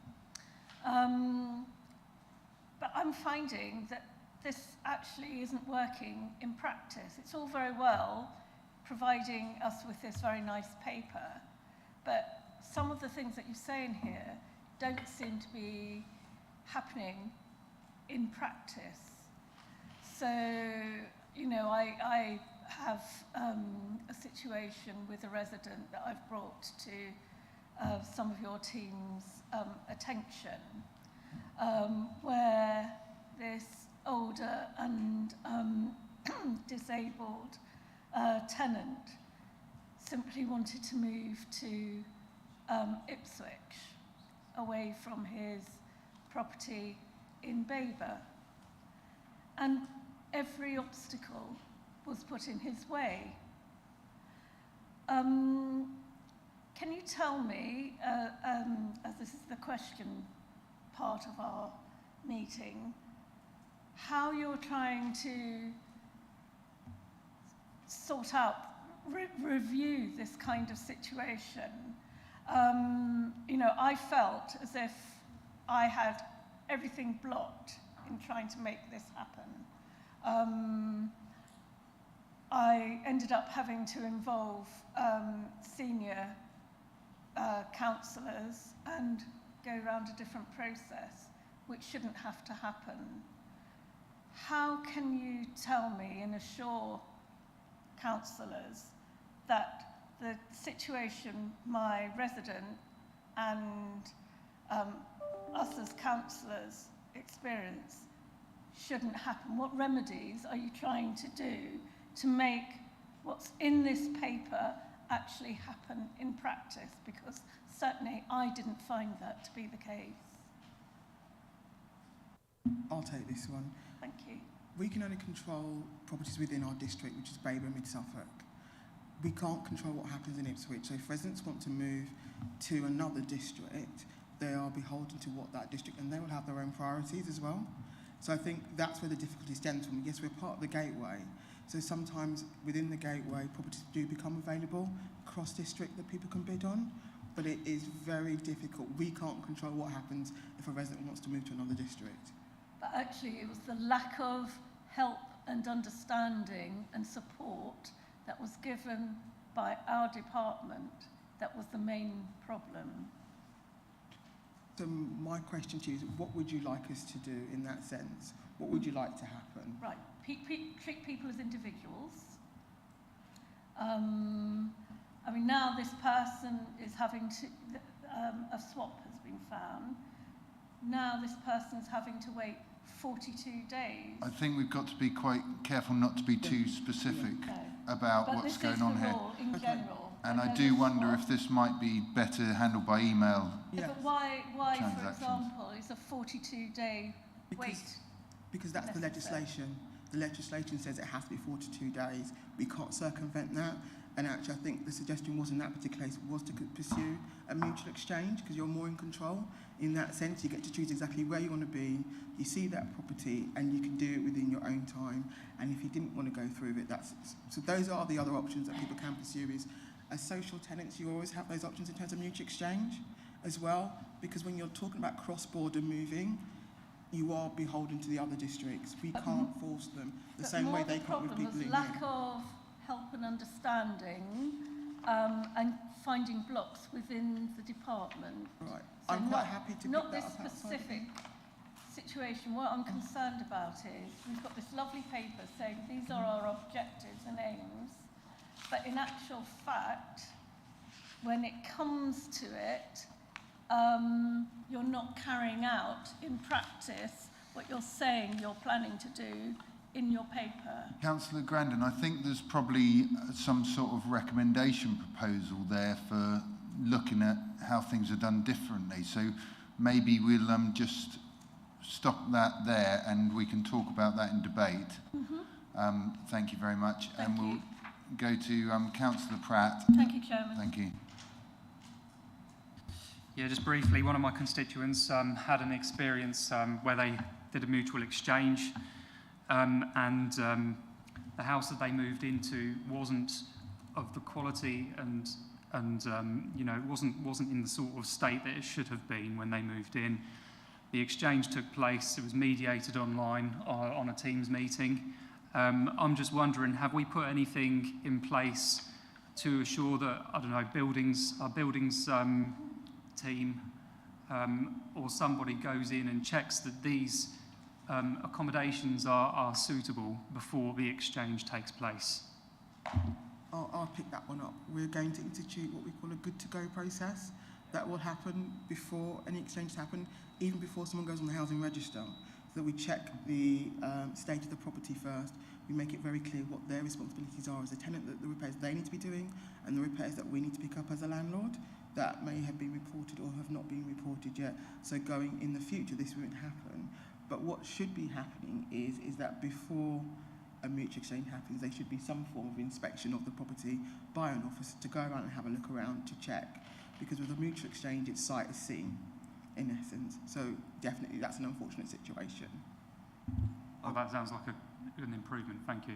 I would just add as well that a lot of that virtuality was picked up during COVID, and we've now started to move back to the physical kind of inspections. But we do always encourage tenants to visit those properties that they're looking to exchange with various numbers of times. We don't have to be present when they do that, different times of the day, all of those sorts of things.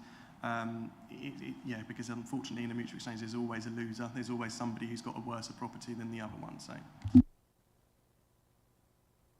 Thank you very much. Next slide, please. Right, strategic aim 8. Everyone has a suitable home and residents are able to live as healthily, safely, independently as possible within sustainable communities. In terms of achievements this year, we have continued to work with partners across the Suffolk system, including health, to further develop measures to support vulnerable residents during winter. This work is now monitored as part of the Cost of Living Action Plan. We have supported those living with dementia and their carers to remain active and engaged with a range of dementia-friendly activities and opportunities. We have collaborated with our partners to establish social prescribing schemes and non-medical referral options to improve wellbeing. Work is progressing on implementing a programme of upgrades to heating systems in council stock, replacing oil systems wherever possible and prioritising heat pumps where appropriate. Work is also progressing on developing an early help hub that delivers effective, coordinated, multi-agency interventions and establishes a more strategic approach to avoid service duplication and reduce long-term service costs. Work is also progressing on taking forward measures to improve the environmental performance of our housing stock in order to reduce carbon emissions, meet national targets and to contribute to corporate and county-wide climate emergency objectives. Within the coming year, we'll also be focusing on ensuring health and safe homes by beginning to carry out a programme of comprehensive stock condition surveys of our housing stock over a rolling 4-year period. Councillor Jamieson, please. Thank you. Considering the issues we've had with contractors recently, what's been done up to now to meet the basic maintenance standards?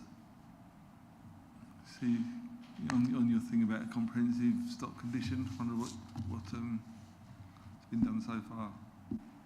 So do you mean in terms of specifically contractors that we've been using, or? Yeah, I mean, there's been issues with contractors, so a lot of maintenance hasn't been undertaken, and I've wondered what's going to happen now to improve the maintenance. Yeah, so well, one of the big things that we've done is obviously we've terminated early a contract on our gas servicing side of things, gas and electrical servicing. So we've actually had to bring in, because obviously we need contractors in place, and that's always very difficult when you've got a contractor that isn't performing, needing to have another contractor in place, going through the procurement exercise. So we have managed to do that, and we've got interim contractors in place for both gas and electric. And whilst we are carrying out a full and thorough procurement process. In terms of the other contractors that we need to use for sort of more generic day-to-day repairs, that's all been done, although it's not been done through the full procurement process. We're needing to get contractors off of frameworks at the moment, because obviously you've got a need and we haven't got the time. But the contracts that we've got in place are a lot better quality, and the management of those contracts is a lot better than it has been in the past. So that's what we are doing. We're very much focused on the contracts and the contract management now, whereas before that wasn't necessarily the case. So we are actually keeping up with their basic maintenance? Yes. What we're also doing is, in terms of our backlog of repairs, because we do have a significant backlog, we are putting out those jobs to a contractor to get completed. so that our in-house teams can focus on the work that we've actually got coming in. Because as you can appreciate, we can't get through the work at the moment. Thank you very much. Number 9, please. Okay, strategic aim 9. Both councils have strong relationships with residents, developers and other partners that enable us to deliver housing, infrastructure and services effectively and to innovate where appropriate. In terms of achievements this year, we have continued to maintain our stronger relationship with Homes England in order to optimise the funding streams for which we are eligible.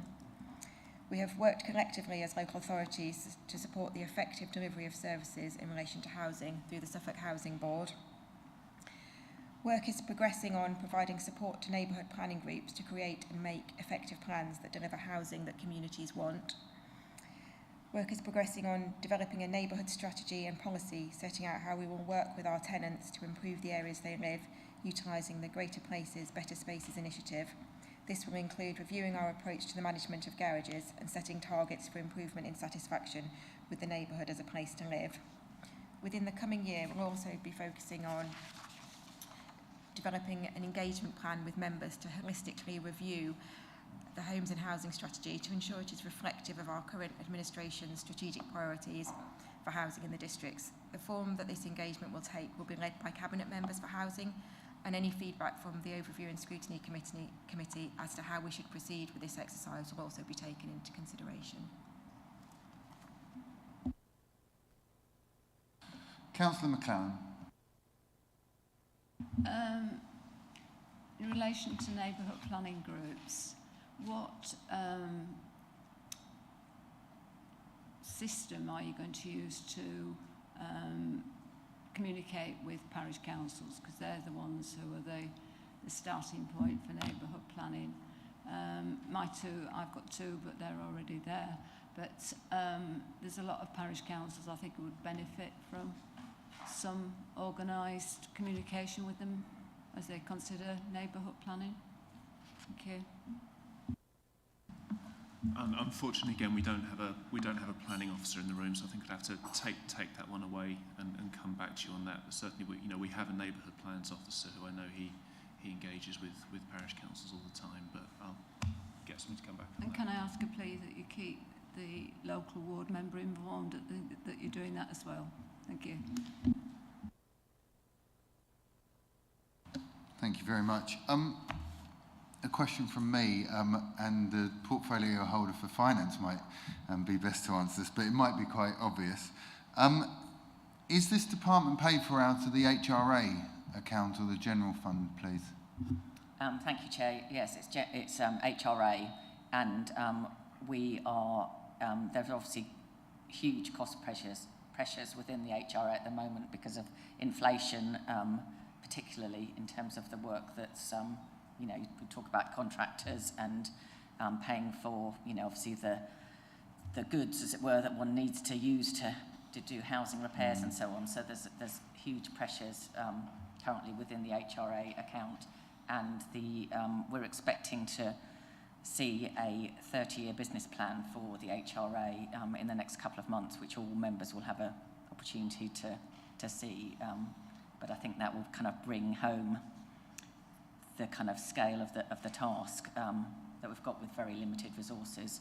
And officers mentioned earlier about potential funds that we can apply for from other sources, which is fantastic. But as they've also said, we have to then match fund those as well. So there is great pressure there. Sorry, Chair, that's a rather long answer. No, that was really helpful. Thank you. I think that was very useful for the committee. The other question I had was, previously we have got behind with things, to say the least, gas safety checks and such like. What checks have we brought in now to make sure that people are aware of where we are with that and we can deal with them before it gets too far behind or becomes a major problem? So yeah, we are still currently engaged with the regulator for social housing. Actually got a meeting today with them at 2 o'clock. So we've been engaging on a monthly basis to provide them with updates on our progress. and obviously there is also a weekly kind of tracker that goes around to the portfolio holders and senior members of staff to ensure that we're on track and we're keeping up the momentum. We will never be at 100% compliance just because of the nature of what it is that we're doing, but what we need to be in a place of is where those that we know about, those ones that we're not going to get into ahead of time. One of the things that we have put in place is when we're applying for injunctions to gain access to properties, we're actually applying for lifetime injunctions. So that means that for the next time that the gas service is due, we won't have to go back to court. We'll be able to rely on the same injunction. So that's something that's quite novel actually, and something that hasn't been done before. And the other thing that we've introduced is, as I say, we're auditing the inspection process. So again, that provides the regulator with assurance that we're not just offloading our responsibilities onto a contractor. We're actually taking initiative to make sure that the services that are being carried out to the standard that they need to be. Yes, and then what we've got to do to get out of regulation is we need to provide the regulator with third-party assurance that we are compliant, but not just that we're compliant, but that we've learnt our lessons and we've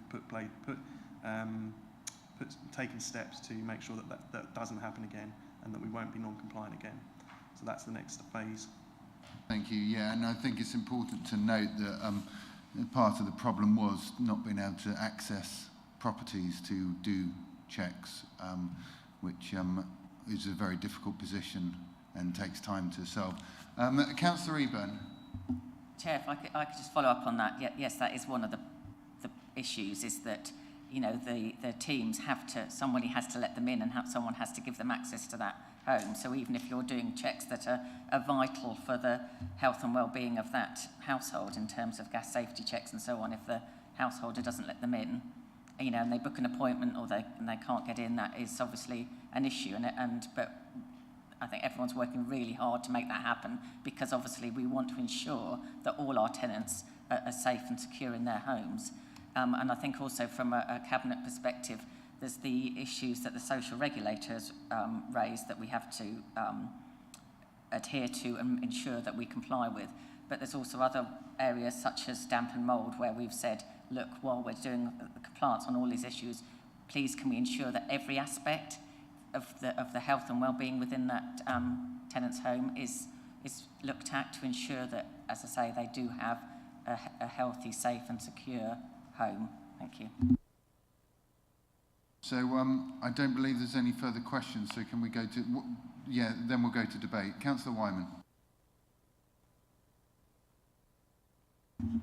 I was heartened to see 4.15 in the overall programme, which was to the engagement exercise with members and then pushing it on through cabinet. How are we going to do this? What's the process? That's up for debate, quite literally. So we'd like that to be discussed, I think, as part of the debate now. And we'll also obviously be led by our portfolio holders, cabinet members for housing, as to how they see that happening as well. But we also want to involve, not just yourselves, but tenants and residents in that process, because ultimately it's not doing to people, but bringing them along with us. So. Thank you. Councillor Carter, I don't know if you'll come up on the screen because you've changed seat, but... Yes, apologies for playing musical chairs. No, you're fine, you're up there, thank you. Okay, thank you. Just a quick question. We've mentioned regards keeping ward members involved. I did wonder what information we are currently providing with our tenants, not just new tenants moving in, but I know of some residents in our social housing that not aware of, weren't aware which boundary they were in, weren't aware who their councillor, weren't able to find out from a website who their councillor was, and trying to find out information. So what information do we give it to our residents of our social housing? So I'd assume there's more chance of them to need a communication with the council, and there's sometimes, let's say, communication is with the ward member, with the councillor. So what feedback are we given, and what's when they move in, or how are they finding information out, and what two-way communication do we currently have, or what can we go forward to improve on? So a big part of the new social housing regulations, which are currently out for consultation, we have, as an organisation, or as organisations, responded to that consultation. One of the standards that is changing, it was called the Tenant Involvement Empowerment Standard, it is now called the Transparency and Influence Standard, or something along that sort of description. So what we have started to do, and what the measures that we've already started to put in place, is obviously the tenant engagement strategy itself that we launched last year. That's going to be reviewed again in November as part of its annual review, and we're hoping to involve tenants in that. We've also increased the membership to our tenant board. Our tenant board was flailing, shall we say. We've kind of revived that, and we've now got 5 new tenant board members. We've increased the tenant engagement officer by 1, so we've now got 2 tenant engagement officers across both districts. So that's really, really important. My position was created, in January as well, so that's helped to drive tenant engagement. And as I say, what we are doing is it's all about tenants being able to hold their landlord to account, and I suppose in turn hold members to account by what we're doing, and members being able to be assured that officers are doing what we need to be doing. So we've also started to publish our performance information. It's on our website, it's readily available now to everybody.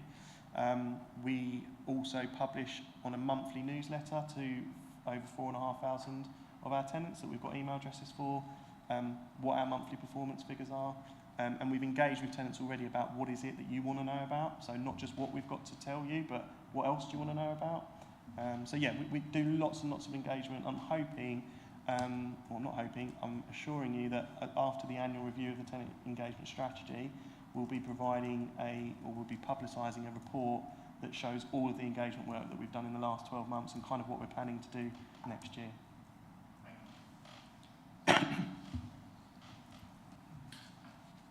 Thank you. Councillor Pratt. Just a quick question. Are we allowed to make recommendations in this part? Let's do that in the debate. I thought we were on to that. Sorry. Yeah, sorry. No, we're still. Councillor Riley, is yours a question? We'll go through to debate after Councillor Riley's question, and then I'll bring you in. 2 very quick questions. If we go back to page 15 of the paper that's come forward to us, at the very top, one of our key priorities is that everyone has a suitable home, and I wonder how this is subject to the SMART framework, the everyone, all-encompassing term. And my second thing is, I'm aware from that there are a number of families who are larger than the average or average than the median. How do we look after them?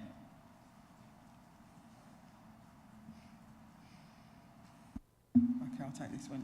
When we say everyone, I think we talk primarily about our own tenants, those in social housing and private rented tenants, because we have a duty to make sure their homes meet certain requirements, so we do that, because the landlords have certain requirements on them, as do we as a landlord.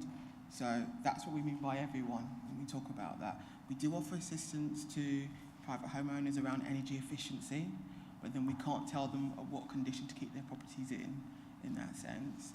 And the second question, larger families. We're currently reviewing what we do, and it's definitely something that we know that it's a growing issue. I think it's been quite difficult because what we've had in the planning pipeline doesn't match what the current need is at the moment. So we're looking at how we bring that together. So that's where the downsizing policy comes into play.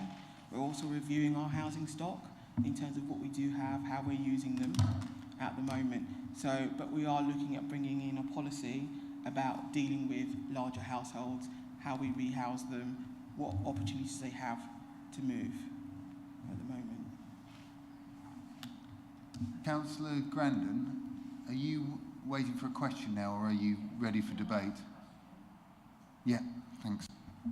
I know that in Ipswich there's a large hotel with families from abroad in.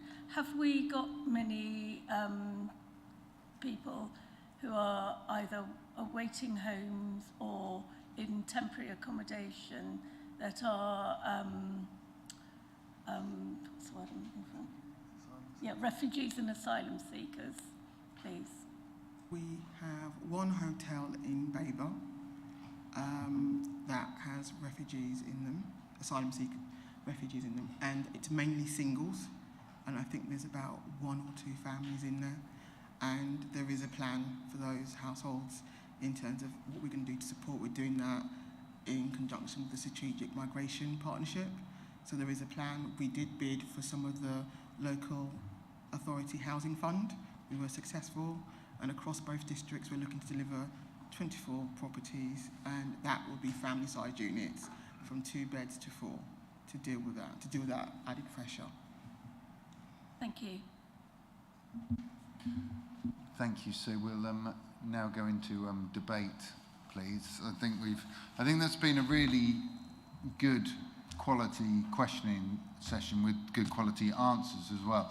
There's been a lot of different issues raised, and so with the debate, if we could sort of aim for recommendations as we go, but obviously say what you feel on the subject.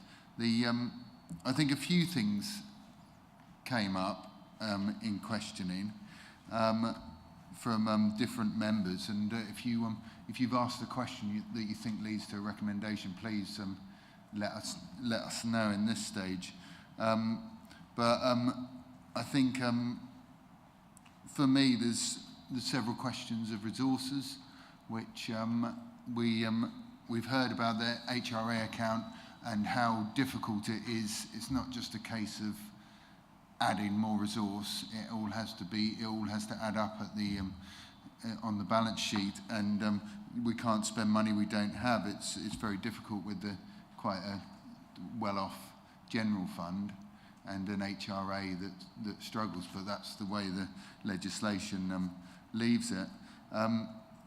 We've talked about the Gateway for Home Choice, the issues with application and communication with that. We've talked about in-house occupational therapists, the Community Action Suffolk questionnaires with the parish councils and stakeholders.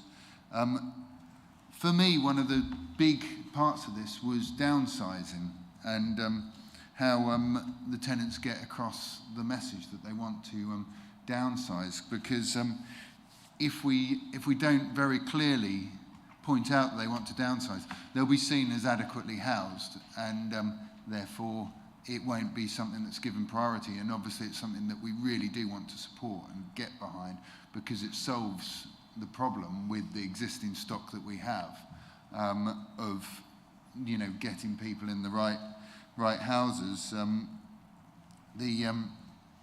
Also we've discussed private tenants and how we scrutinise them and how we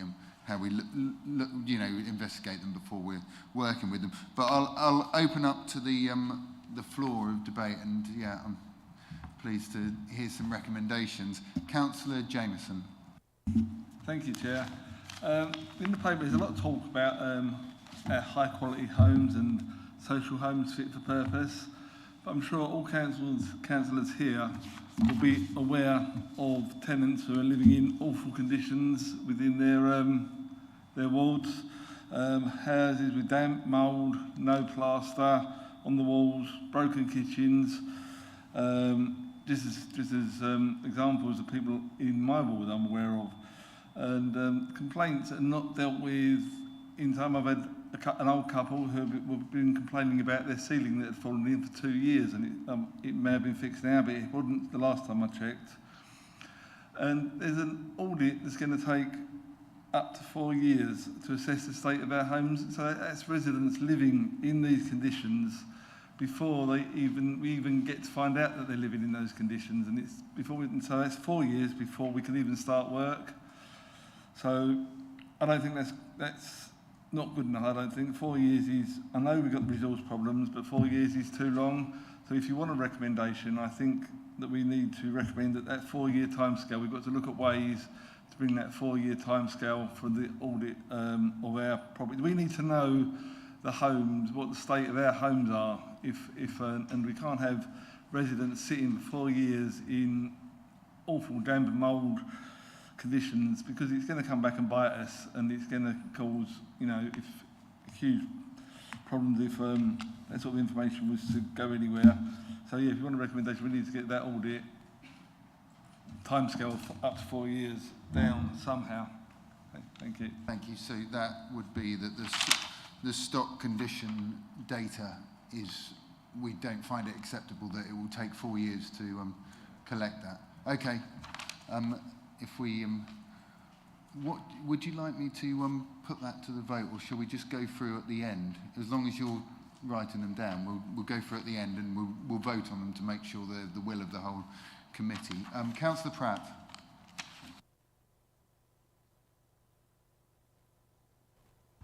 Thank you, Chair. Yeah, I really like the fact that the strategy makes important connections between housing and the economy. Which, we know that the quality of our housing is really crucial to ensuring people have a healthy space, a healthy environment to live in. And this affects the contribution they're able to make to society and to the economy, as does the affordability of their housing as well. If they're spending all their money on housing, there's less money to spend elsewhere.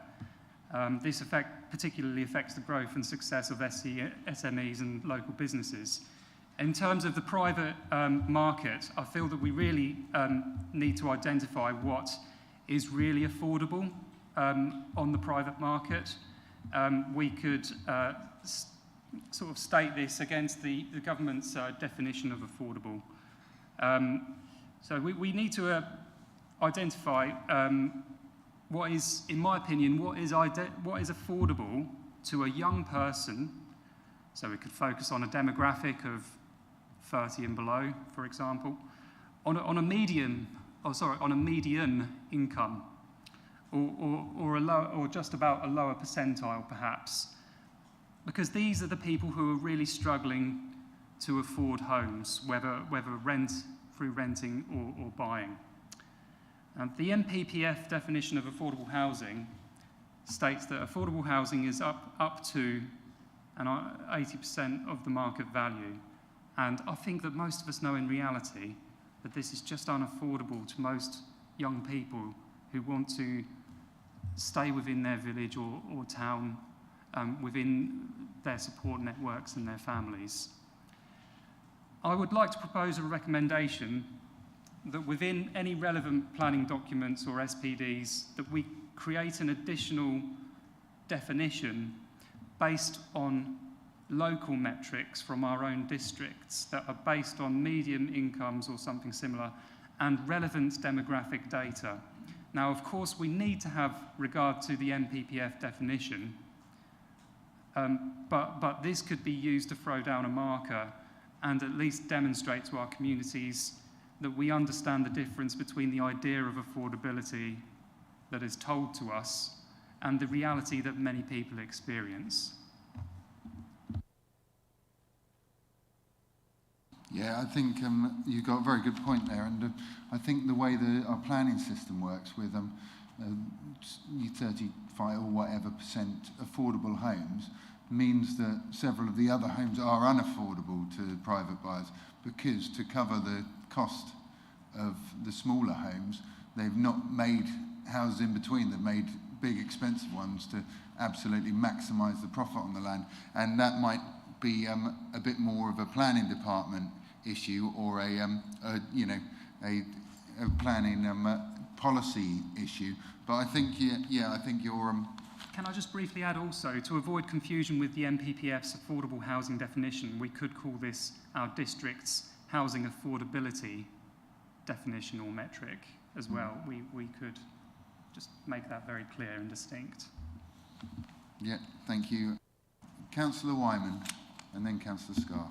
Thank you, Chair. First, I'd like to say congratulations to our our officers for putting forward a really good presentation. It was really readable, easy to go through, and thanks to all the effort that you've gone into. I've dealt with 1 or 2 officers over the last 2-3 months in relation to specific issues and received pretty good support actually. So I wouldn't like them to go away and think that we don't value that support. Councillor Pratt made a really good point on the affordability side, which I think is really strong, a really strong point we need to bring across. The thing to remember, I think, is that we're dealing with finite resources with huge demand, and inevitably there's some constriction over how these resources are distributed, and we just need to take a pinch of reality as to where A, the money is going to come from, and B, how we're going to spend it in the most effective way possible. So I think inevitably there's a certain amount of tension in relation to how we do this job, and in that way I feel supportive of our officers in the way they're trying to manage these resources, and at the same time understand what, you know, I feel as a ward member when people come to me with a problem which seems as though we should have a solution for it. I haven't got any of the recommendations other than the fact I find it's really important that we integrate our sort of demand side issues with our ability as a district authority to enable sensible and well-positioned development for our own purposes in terms of social housing. And we need to sort of wean ourselves off, you know, affordable housing in inverted commas and housing associations, because housing associations, with respect, not all but some, are trumped up private landlords, you know. So we need to think about that really closely and try and take some level of control across all the services that we provide, whether it's repairs, whether it's finding the locations, and also managing our tenants' expectations, because it's really important. So that's my comments and observations, Chairman. Thank you very much. Sorry, Councillor Scarf, but I've missed Councillor Rowe out, and he had his hand up before you, so I'll go to Councillor Rowe. A bit on the previous point, I find the report quite useful in some ways, and it's really good hearing how we are learning lessons and are moving on from some problems before. In my experience elsewhere, I've seen more kind of traffic light type approach. So instead of just going, we're on target or things are in progress, there's a bit, things have been presented in a way which is a bit easier to see quite where we're doing well, where kind of there are difficulties, and where we are not at all achieving what we should be.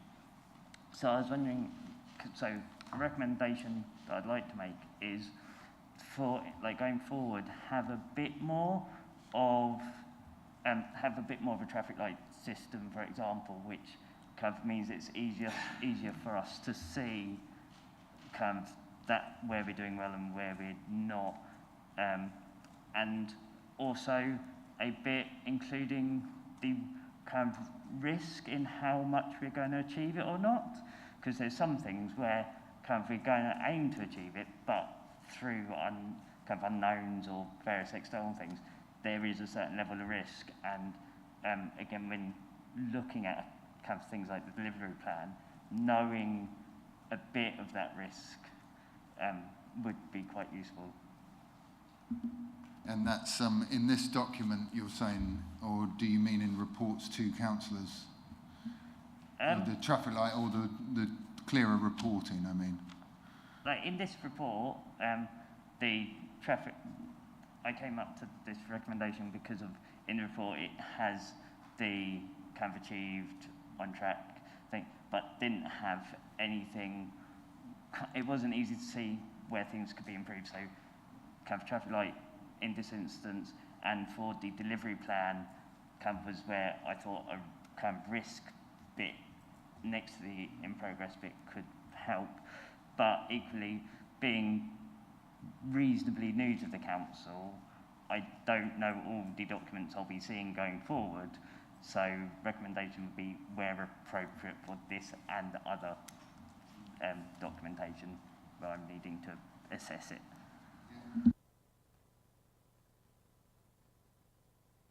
Yeah, thank you, Chair.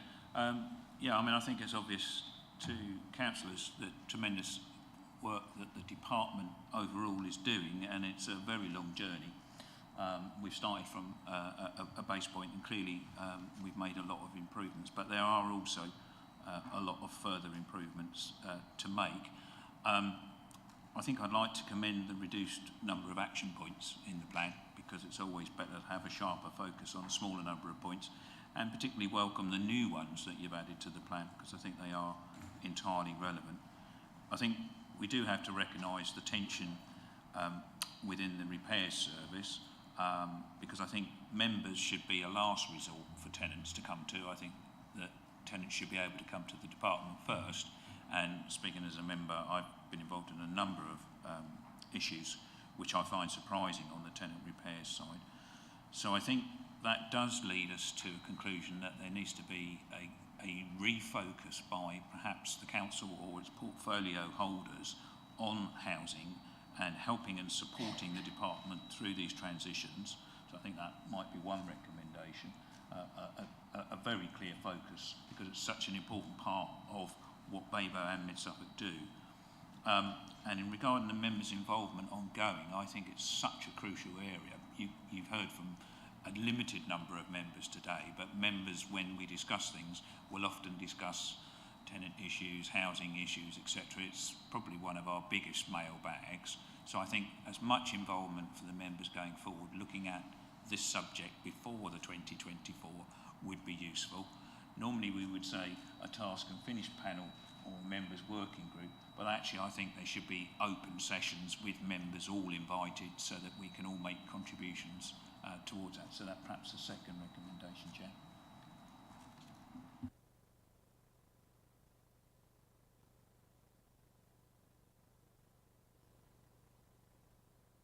Thank you very much. Councillor McLaren, please. Thank you, Chair. I think I'd like to say that on this committee there are many new members, but I want to recognise the hard work that team opposite have done over the last few years. I just appreciate all that hard work, and it's not easy with limited resources, so thank you very much. But in relation to, say, a recommendation, one of the things that struck me when I was reading the report was the number of dwellings with outstanding planning permission. And in Babergh that is 5,000, or when the report was, it's 5,000 outstanding dwellings that we need. We are desperate for housing. And what I would like to see, perhaps from the committee, see from the Chief Planning Officer, is a current situation on how many houses have not been built, and could he give us some reasons for the delayed construction? Thank you. So would they be council houses or? Well, it's the whole, there's all these planning applications that have been approved, and I was on the planning committee. They've been approved and there's no development at all. Okay, thank you. Councillor Grandin, please. Thank you, Chair. Yes, I agree with much that Councillor Scarf said, excuse me, in his comments. I'd also like to say, that I recognise that it's a very difficult task that the team has to deal with. It's almost a sort of thankless task, because, as soon as you do repair someone's property, there'll be something else that'll spring up, maybe even in the same property that needs dealing with. It's, we all know, if we have a property ourselves that we live in, that maintenance and dealing with admin regarding your home is an ongoing thing. So if you're having to deal with thousands of them, it's going to be an impossible task to always get it right and on time. But on the sort of problem that I had with my particular tenant that I highlighted had a problem. I wonder whether something like developing a system where if an older or vulnerable person has a problem, that they come straight to you and they're kind of highlighted in the system and kind of handheld a bit, so they can be navigated through the system proactively, where rather than explained all the rules and things, rather than given barriers, if it can be reversed and that you as a team or an individual is allocated to help such people in a proactive, positive way, to help them through the system, rather than explaining why things can't be done. And that might then, a sort of slight change in attitude, if you like. I don't know if that's something like that could be proposed and carried out, please. Thank you. Councillor Carter. And then I think we do need time to go through these recommendations that have been placed and just get it exactly right. Councillor Smith, I'll come to you as well after Councillor Carter. Thank you. Firstly, wanted to commend and second some of the points made across the chamber, especially those from Councillor Pratt, Rowe, Wyman. That's the one, yeah. And Scarf, so sorry about that. I've got it written here somewhere. Yes, I would like to say that having sat in this chamber before and made same suggestions, it'd be like to see some assurances that what's said today is followed forward and not having to be raised again the following year. So I'd like to see some sort of recommenders being put in. I'd like to see them forward. So that's one thing. The report, wonderful. I'd like to have some assurances definitely going to be followed through. One thing I wanted to point out is regarding Councillor Scarf's point about the ward members should be probably the last people shouldn't need to lean on ward members. Well, as a council tenant, I personally would like to see a degree of control when I make a report, see some feedback, because currently you feed it in a form and that goes nowhere. You don't get a reply, and you don't know where it goes. If we had some sort of format, some sort of on the website where you can actually enter your tenancy number and then you can see where you've raised a report, have it be notified that it's been looked at by an officer or somebody, and then get some feedback and actually see it's definitely like you would in a doctor. When you raise a doctor's note, you can go on the system and you can see it's been looked at a doctor and it's been sent to somebody else. Just have some degree of actually knowing it's going somewhere, some degree of control. And I know it's not suitable for everybody who can't access the internet, but maybe if we have a telephone number and a reference number you can program into the telephone number as you make a phone call, so you know the person at the end of the phone call is going to know who you are, where your residence is, and what you're going to be issued, rather than going through a phone system as it is, which by the time you've got to speak to somebody, you've probably forgotten what you're phoned for. So these sort of things, a degree of control, I'd like to see. But finally, I do realise we've had problems in the past, but we are making progress. And it's taken me 3.5 years to actually get a repair done. This year I've had some repairs done. So we've been on a slow burner, but at least we're finally starting to see some progress. So thank you. Thank you. Councillor Smith. Thanks, Chair. Yeah, David indicated that you're looking at it already, but could we recommend that we prioritise taking contracts in-house? Please.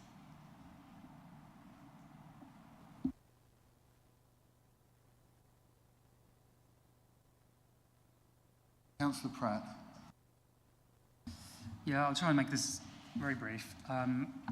So I was just speaking earlier about using talent from other groups and working across different departments, say like with the communities and with planning, to bring about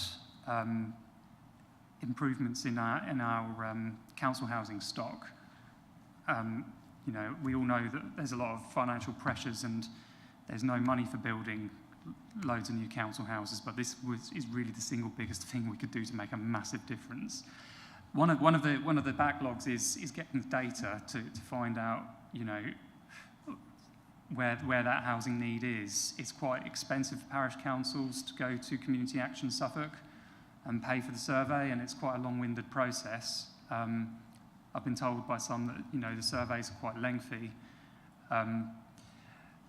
I know that within our People and Place team that there have been efforts to try and streamline things like housing needs surveys for the purposes of informing People and Place plans.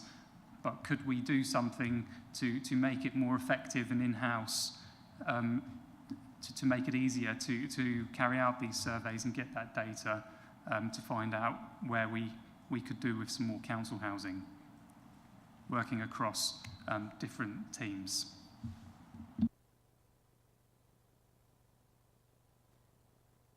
Thank you very much.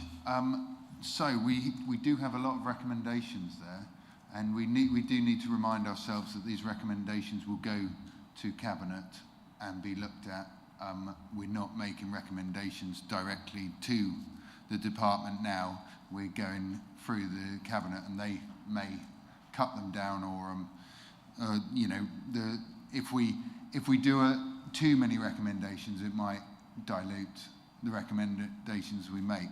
But what we'll do now is we'll just stop for 5 minutes while we get together the exact wording of the recommendations, how we want it, and then we'll discuss any recommendations we need to tweak or make sure that they're acceptable to the group or remove, and then we'll get back to it. So, Councillor Grandin?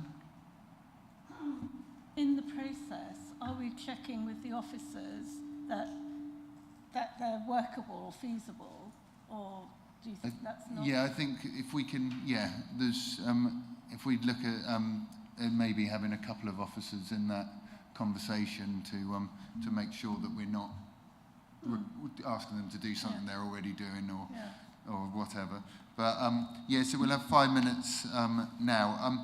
I do wonder if officers not involved in that process could leave, and I'm not quite sure you know who you are, but I will say thank you so much for coming in today, and it's been quite a heavy questioning session, but the work you do is fantastic, and it's very difficult on the resources you have and the sheer amount of work that you're all doing individually to you know, to do it, but you do a fantastic job, and thank you for that. And yeah, if we could just have a couple stay behind.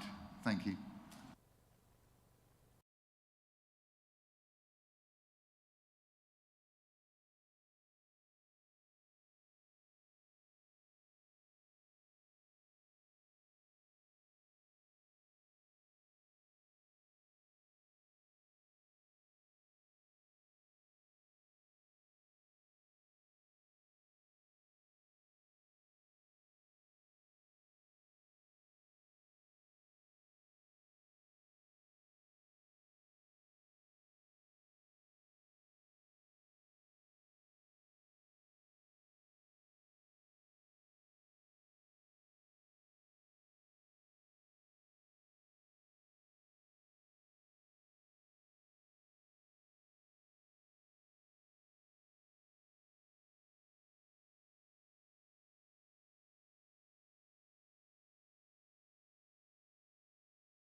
Okay, thank you very much. Welcome back.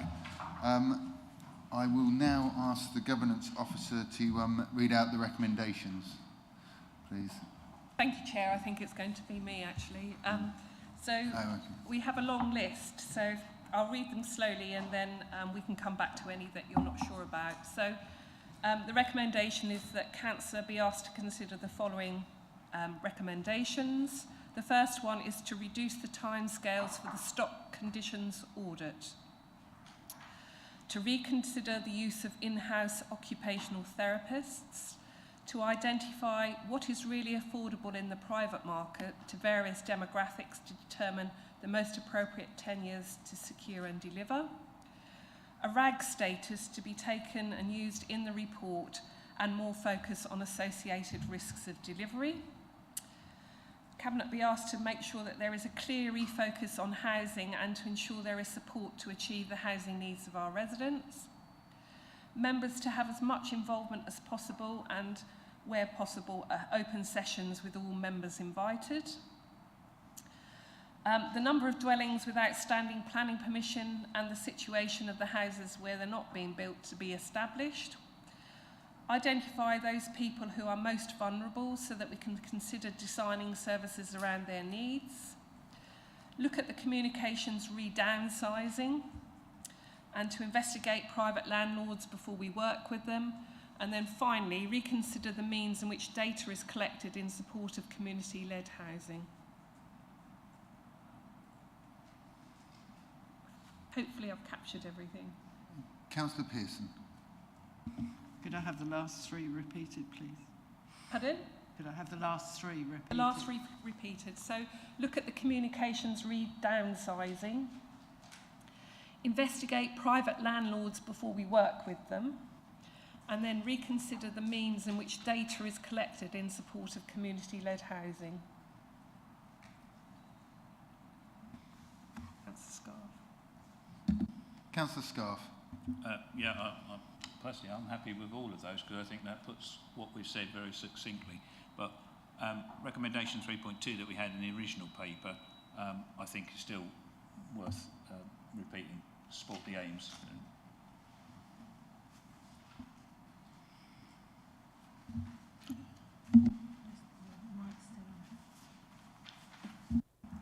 Yes, so Chair, I can just read that out. Then we get, so once we've done that, and we'll call that 3.1 with loads of appendices, and then 3.2, the overview and scrutiny can support the strategic aims of the homes and housing strategy, ensuring the delivery plan is reflective of the current challenges facing the housing sector, whilst continuing to deliver the aims set out in the homes and housing strategy. Thank you. And Councillor Scarf, would you propose that? I'm happy to propose them en bloc, Mr. Chair. Yeah, thank you. Are there any? Councillor Carter.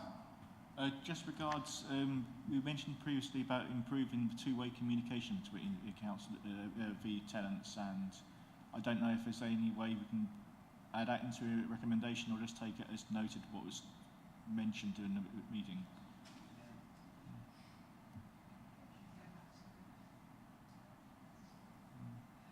It wasn't read out as a recommendation, so I don't know if it's just for note. If the points were just that point is just for noted, or is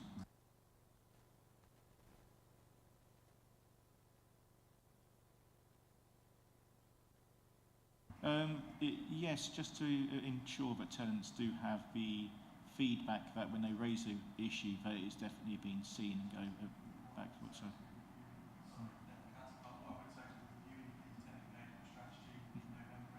Okay.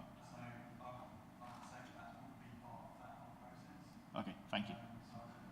Having that as a separate recommendation, or if we just I think if you're going to be redoing it, this is about added value. We're not adding value if you're already doing it. Yeah. Councillor Scarf, do you agree with that as the proposer? Yeah. Okay. Councillor Grandin. Thank you. I mean, one thing, I just wondered whether it can maybe be that those points be put up on the board or sent to us, because it's quite so much to take in. We've just been read.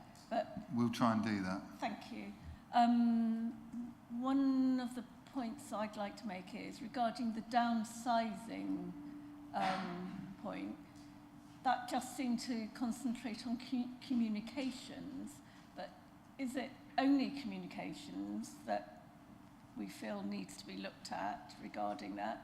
You know, do we maybe want to look at, you know, what the strategy or what's being offered or whatever?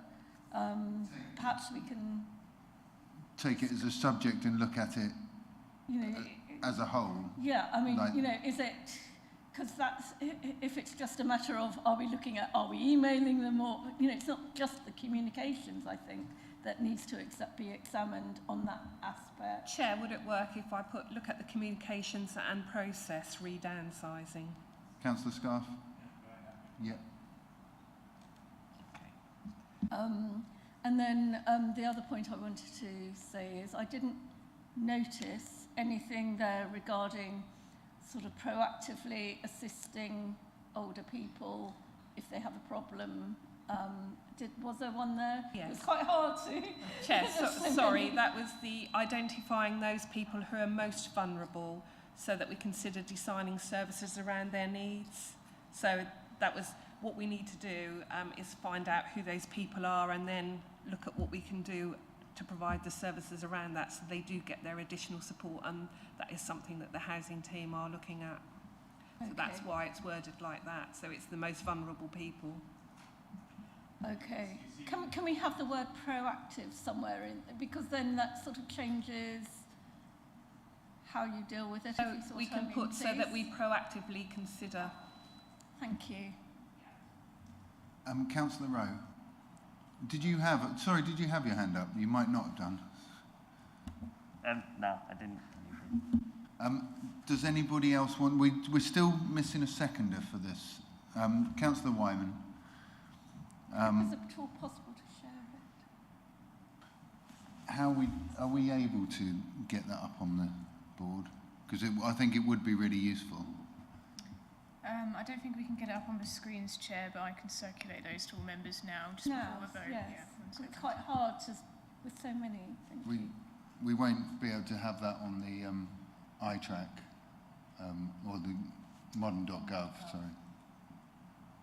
I think it's too long to go in there. No, it is. It's going to take too much time. So you're sending an email to... Yes. Yeah. If you look at your emails, there should be an email coming through with those recommendations on. And then if there's no... I'll give everyone a chance to look at them, and if there's no problem, we'll go to the vote. Please.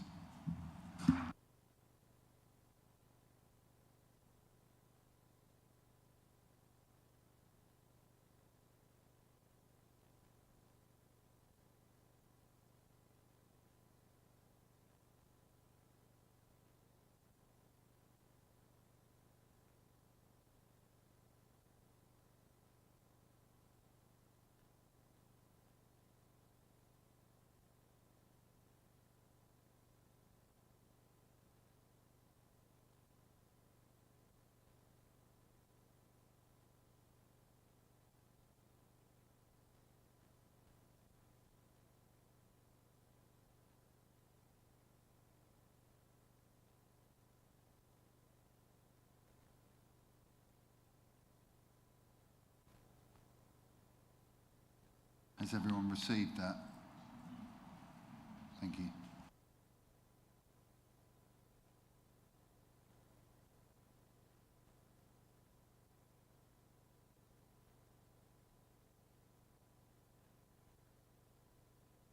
Councillor Smith.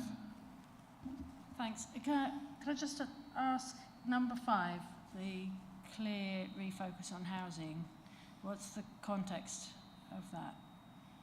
Isn't that what we're all here for? That was the need to make sure that Cabinet are you know, they're refocused and it is a clear priority. Okay, thanks.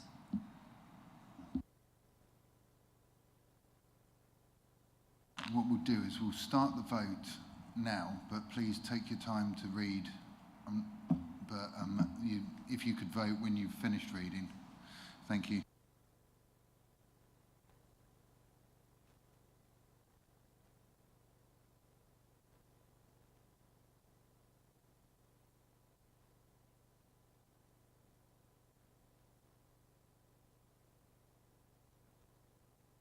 In these recommendations, we haven't added the bit to look at downsizing.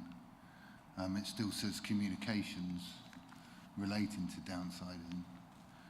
Do we, could we just have...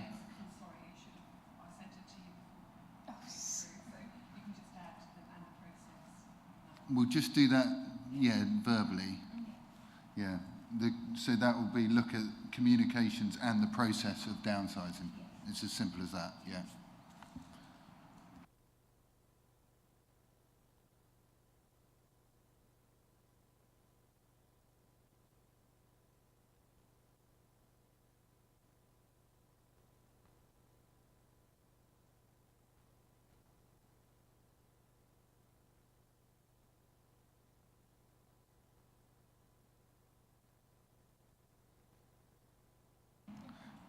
Yeah, Councillor Eban. Chair, if I may, unfortunately I have to leave to go for another meeting, but I just wanted to say, if I may, thanks to the members of the committee, because I think the questioning has been really good, and it's really good to see such involvement from everybody on the committee, and also thanks very much to the officers for all of their efforts with this. And just to mention that on one of those recommendations, we very much have, as a cabinet at Mid Suffolk, and I'm sure at Babergh was the same, very much have a focus on housing, because there's a lot of things we want to be doing there. So that is already happening, as it were, but I appreciate you'll put it into your recommendations here. But we are certainly focusing on housing at the moment. But thank you very much, Chair, and thanks to everybody for your involvement today. Thanks. Yeah, and thank you, Councillor Eban, for attending the meeting and standing in for two different portfolio holders on two different councils, and being so useful, handling a portfolio that's not your own, which is incredible. We're really pleased to have you here, and thank you very much.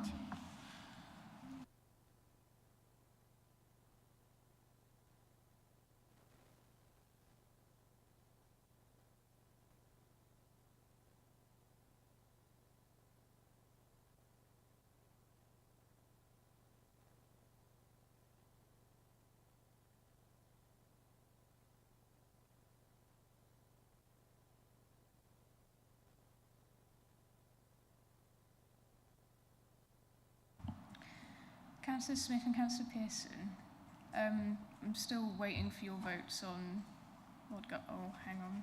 It's just Councillor Smith now. It's coming through. Okay. Thank you.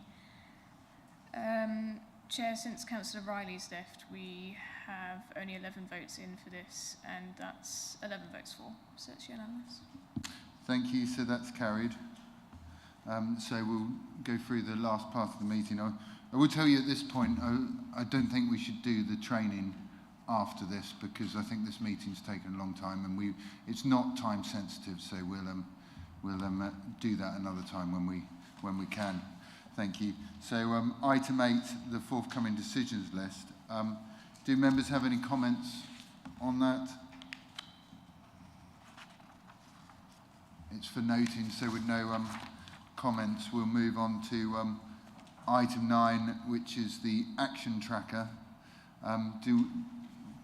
Councillor McLaren. Sorry, Chair. I'm just very. Councillor Riley is gone. I'm just mindful of that he keeps raising.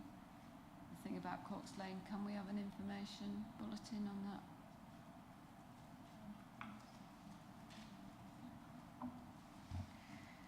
Thank you, Chair. So this is technically for the next item, the Babergh work plan, but I'll take that question now. I did take away Councillor Riley's request for an information bulletin on Corks Lane. I went to a senior leadership meeting last week to discuss how this would be most appropriate to be brought up. Councillor Riley is on the board for Corks Lane. You have to forgive me, I don't remember what the name is for it. Is the director of the... He's the director of the holding company, so and it was due to be discussed at that meeting, so he would have been updated then. I know, but you're right. I'm just trying to preempt any questions, actually.